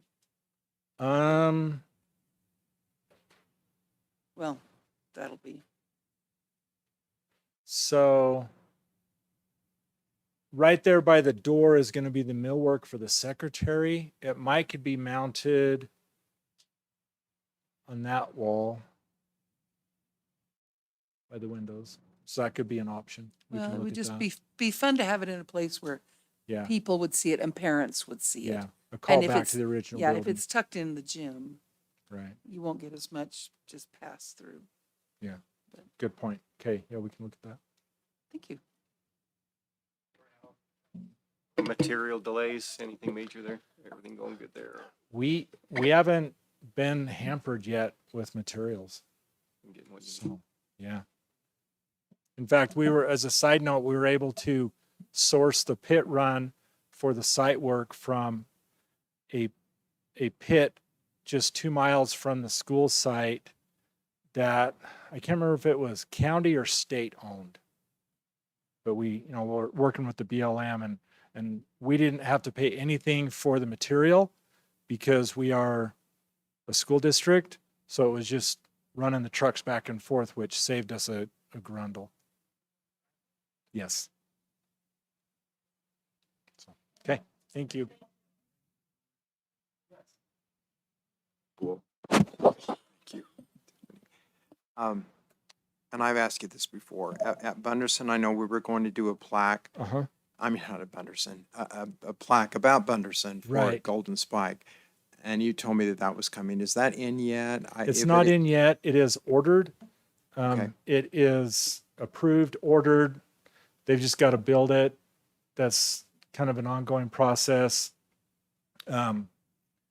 Like the big vinyl wrap on that air handler that you see through the window, that just got put on, what's today, Wednesday, end of last week.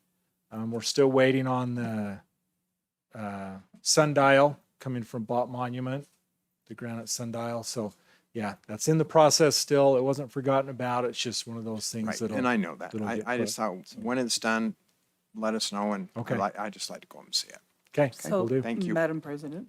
So I ran into John Bott, or not John Bott, I ran into John Bunderson. And Shaylin had taken he and his wife through. And Okay. he was so ecstatic. He said, I can't imagine a better place to go to school. And he was so excited. He said, I'm going to write a letter to the editor. Tell him you guys are doing okay. Oh, But he good. talked to me for like 10 minutes. He loved the carpeting. He loved the view. He loved the classrooms. He just went on and on and on about what a great school it was. And so he just said, thank you, thank you, thank you. And he was very, very complimentary to the board and the district. And he just was very gushing about the whole thing. Good. Thank you. All right. Thank you, Corey. Okay, monthly financial report. Dave. Well, I hope to be even shorter than Corey. So basically, if you look at the financials, the percentages are really in line. The only ones that aren't would be like the interest on investments and stuff like that. You'll notice that those are really high, and that's just because of the interest rates right now. And then the other ones that are high as far as percentages spent is because those are things that we maybe had done during the summer, or we made those purchases at the beginning of the year so that we'd have them somewhere through the year, software, buses, repairs, those kind of line items that are more than 25 to 30% spent. So those are just, it's a matter of timing on those kind of things.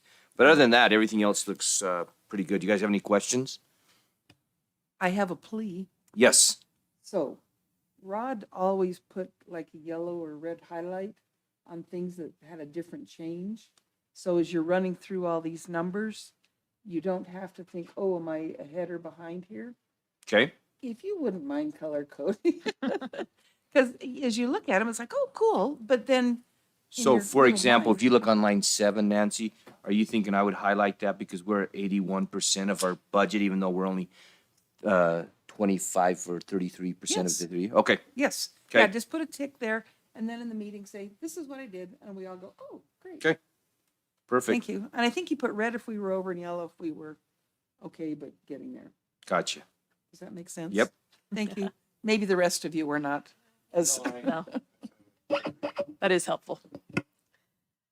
Kind of makes those areas stand out. Yeah. Okay. Sounds good. We don't get lost in the numbers. Okay. Will do. Less strain on the brain. Okay, fantastic. All right, board committee reports. We put student board member report on here, so we're gonna let Michaela, if she has some things, give us a report on her interactions with the students and the schools and how things are going. Yes, so I was asked to talk to the student councils from Bear River High and Box Elder High. So to start with Bear River, they wanted to highlight the students. So this is a chart of all the students who received academic all-state and academic all regions. So they wanted to highlight those. It's kind of hard to see. How many were there?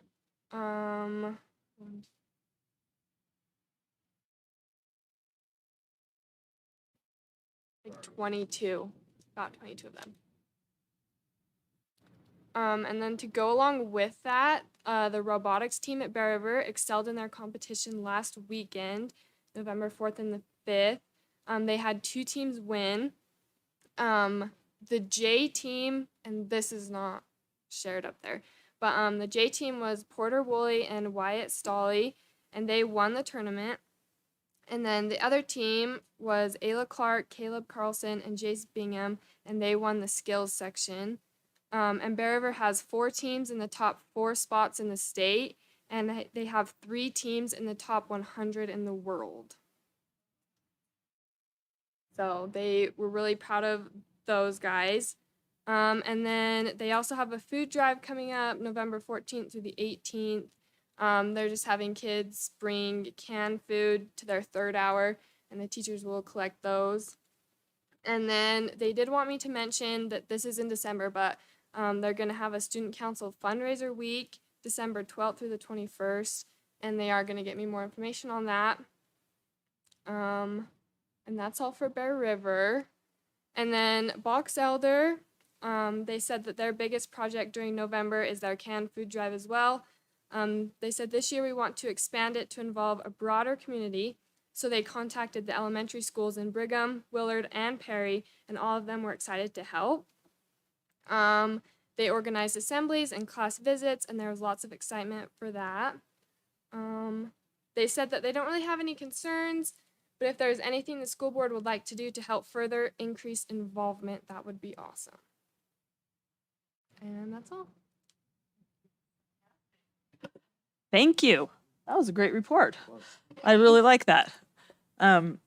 It's nice to hear what the students value and what they're doing and how we can help. So, and I know that in our principals reports prior to this meeting, they talked about the food drive that the high school had come and encouraged them to participate. I thought that was good. Madam President, can I add something about students? Sure. That I told you before? Oh, yes. So I was invited to the middle school to speak to the Latinos in Action Club. They asked me to talk about what I did and why I did it and all that kind of stuff.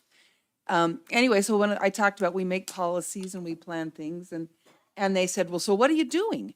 And I said, well, right now, something that will maybe impact you guys is we're talking about possibly changing the trimester schedule. And we doing 6, but looking at a 5 and trying to figure out, I tried to keep it pretty generic, but they got really upset. And one kid said, well, how many of you want to go to 6 or want to go to 5? And nobody raised their hand. And he said, how many want to go to 6? And every one of them raised their hand and said, you're cutting out classes for us. And it's like, I'll pass that along to the board. And then the teacher they had a substitute teacher, but she was there and she said, well, have you surveyed students? And I said, not yet. This is really new. Oh, sorry. You activated his. What's his third? But they don't understand that you don't have to take math all 3 tries and science all 3 tries. Right. And language arts all 3 tries. So they see a -3. Yes. But they gain it other ways, but they don't know that. So And, you'd have to. but we've got to talk You to got the to talk kids that out and let because people know. because this was a group I did not think academics was going to be their big question, quite honestly, and they were right there. Well, that's an elective course that they really like. Yeah. Yeah. Oh, it is. They had to have 35 kids in that class. Every single spot was packed. It was, and they were very attentive. It was great. So I really appreciated them inviting me. Yeah, I think that was great But that you got to they visit were with them. real quick to want to have involvement. Well, and I think that as we move forward, we're going in a direction, and then we've got to get information and feedback. But all information needs to be known. Yeah, like I asked my kids. I just randomly I carpool with a bunch of kids, and I just said, "What do you think about because they're 9th graders?" I said, "How would you feel about 9th grade in the high school versus the middle school? Which do you think?" And they all had opinions. They all are very opinionated about what they think and what I think it would be better this way, or it's an interesting conversation to have. These kids are thinking about things, and I think it's good to engage them. But I think we, as we're moving through the process, it'll be interesting to see how that goes. But thank you for visiting. Well, what I really appreciated was their class president is the one that called me and made all the arrangements. And I didn't talk to the teacher at all.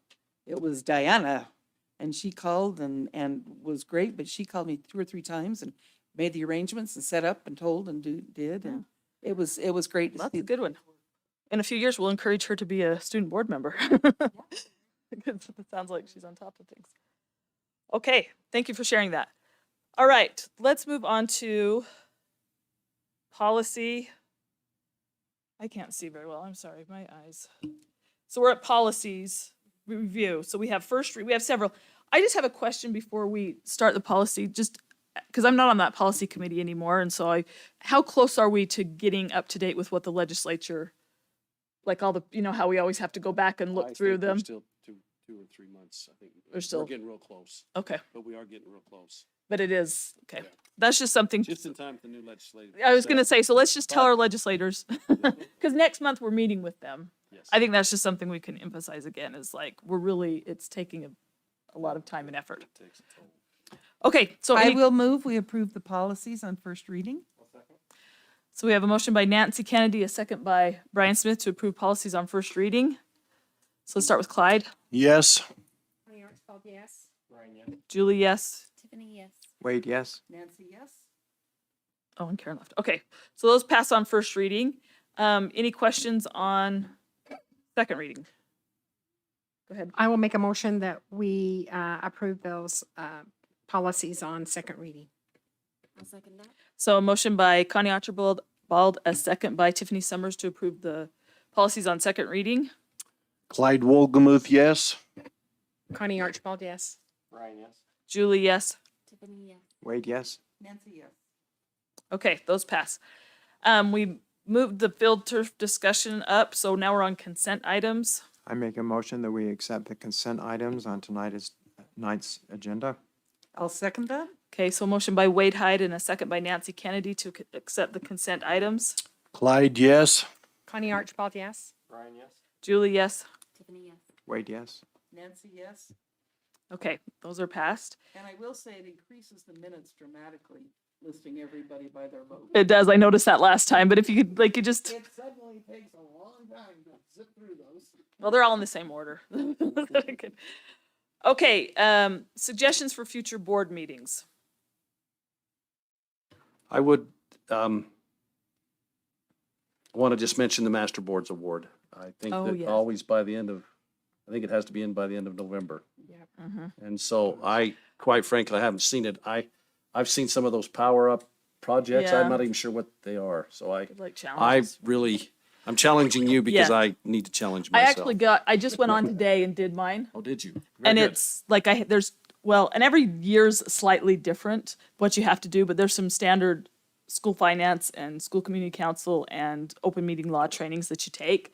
It doesn't take too long.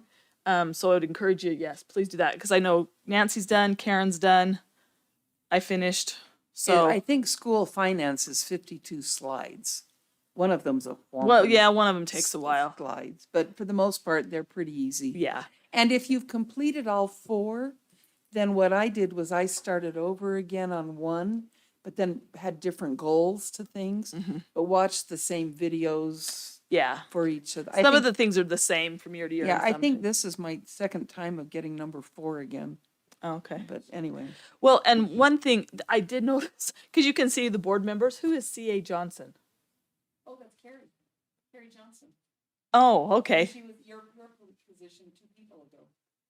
Oh, We need to take her off. because and Lynn Capner's on there too, so I don't know how we get those on. Okay. Because I don't know if they look at the total members or Well, that's whatever. Richard Johnson's wife. Yeah, we'll have to. So I just Yeah, okay. I noticed that today when I did that. I was like, who are these people and why are they still on? Because if they're counting it against our Yeah, that, whatever, so okay, especially if they're not doing anything. yeah. Which they're not.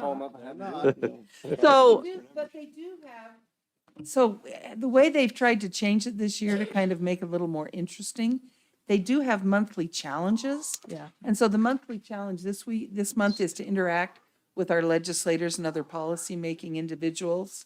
So you can use that as one of your goals if you want to do that.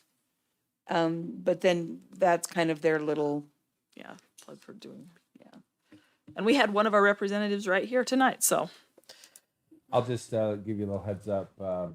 Box Elder High is preparing, and again, I haven't heard a lot of interest so far at Bear River High, but for proposed men's It's volleyball.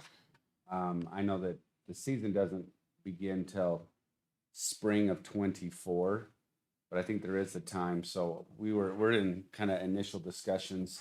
Again, you're not gonna, if you approve it, it's not gonna approve it for Box Elder. You'll approve it for a District. sport. And when Bear River gets that interest, just like girls wrestling hasn't quite picked up here at this end. So that'll be coming forward. I'm guessing you may want information 1 month and then vote the next. Is that Yeah. a good assumption, or how Yes. would you like to?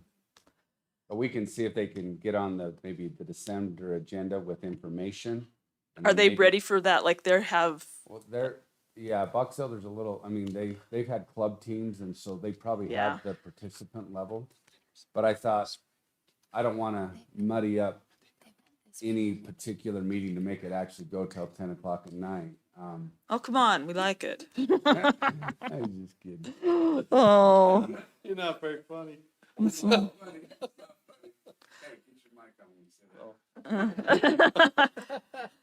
Are we gonna put on just as a action item? This, I know this turf field is a kind of a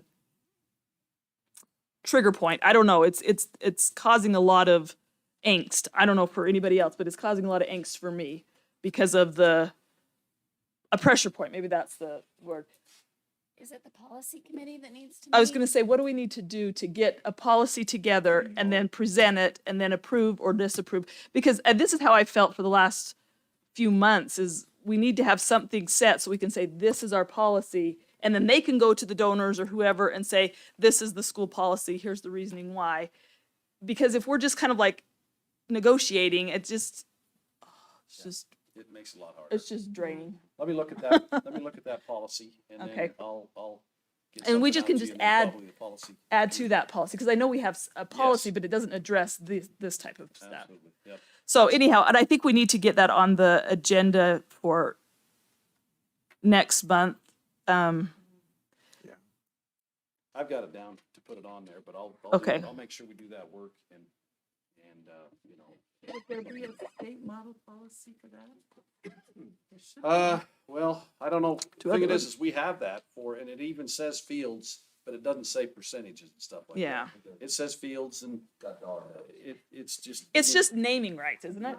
Well, that's really what the policy is, yeah. Yeah. So I just want to have something that we can, because we just keep hearing back and we just keep hearing back and and it's a constant, and it's a need, and I can understand every viewpoint that's been shared. But until we have something that says, here's what we do, we don't really have anything to fall back on. And so it becomes this tug of war. And So it is very specific to fields, like if there were community members that wanted to donate for an athletic facility, we couldn't do that. It just mentions, I remember a list, and one of the things was fields.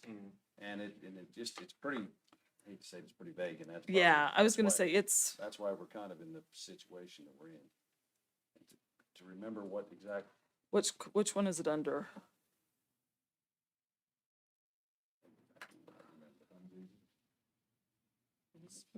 Well, there's a 5, but I think there's a 2. So we got 3,000 or 2.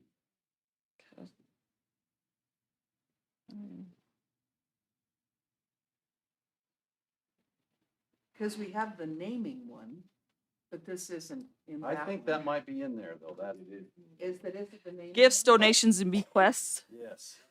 So it's 2,100. The district welcomes gifts and donations. The district has organized a foundation. Box Elder School District, which receive gifts or donations in kind, must be accepted by pursuant to paragraph C and D below. So donations not be fund compensate. Let's see, I'm just skimming through this. School employees shall accept government prestige. I think the one I'm thinking of is under like specifically naming buildings. Yeah, that's well. That's 1222. Okay. So this is a different one. This is gifts, this is donations, but it doesn't have any. Oh, I'm not talking. cash donations are welcome and may be accepted from private individuals. All cash donations will be received in compliance with the district's cash receiving policies. Products. So it's basically saying donor and business partner recognitions may be placed on equipment, furniture, and other donated gifts. So this is donating things, including money. What's that? 1222 name, and that, yeah, this one's the $1 naming. million to,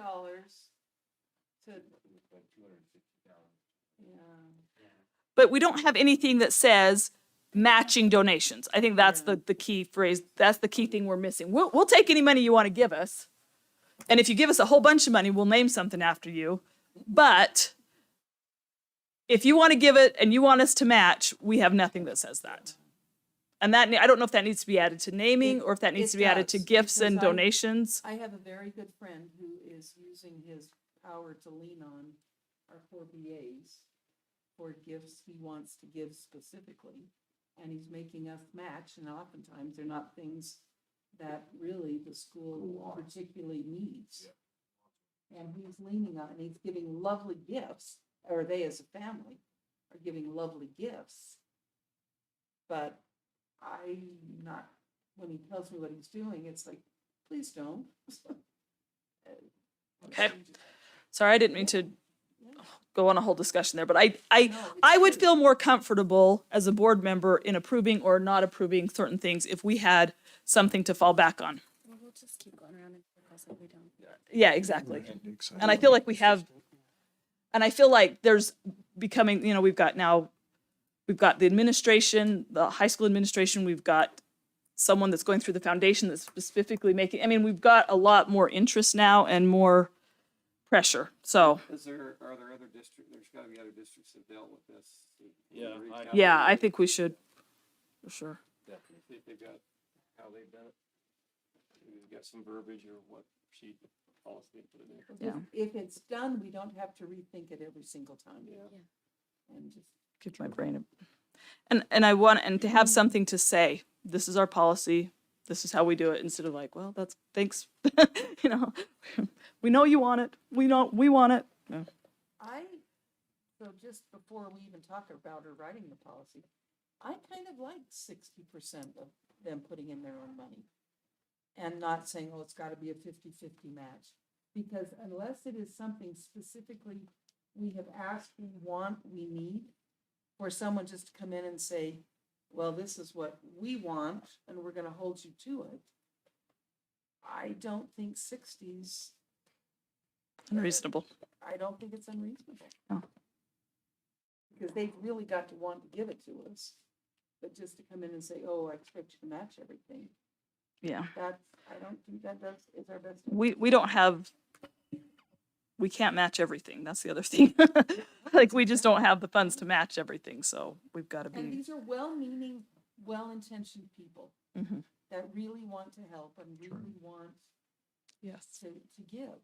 And I don't want to stop that. And you know what, that an actual need if People are willing to. if people are willing to put some skin in the game, right? That Mhm. it's something that's Exactly. really important. Yeah. Yeah. Or important enough to them Yeah. that they're willing to make it happen. Okay, sorry about that. Upcoming, just a reminder, upcoming events, January 5th through the 7th at the USBA conference. And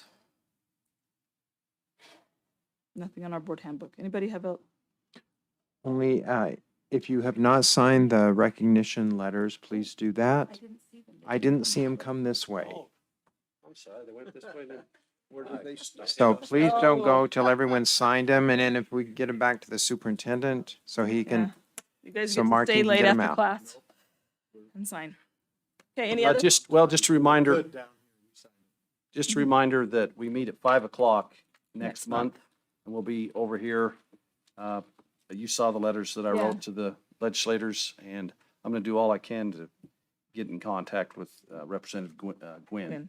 I'm not, find out where he works. I might take a drive down there one day. Is that what? The Roy Police. Okay, I'll bet you Lee Perry probably has his contact. Yeah. I'll get with him and make sure we do that. So, Thank you for making that effort. yeah. Have you Well, heard from the others? I mean- Tom, both of them said yes. Okay. Tom and said, well, Representative Peterson and Senator Sandel both said yes. Okay, any other things? I'm tired. Thank you. Nancy moves to adjourn. Brian seconds. We all just say, Clyde, yes. yes, yes, yes, yes, yes, yes, yes, yes. You can put us all down for yeses, Robert. David, I mean, not you, him. I'm like, and I even talked to my microphone. That's why I was concentrating on phone. If any of you have kids going to Bridgerland, they are closed for Veterans Day over in Logan. I'm assuming campus here is too. But they are closed for Veterans Day. And Superintendent, another thing, Rod's a really nice guy, but I think we need Dave's picture up there. It's been a few months, so we got to get a picture of Dave up there.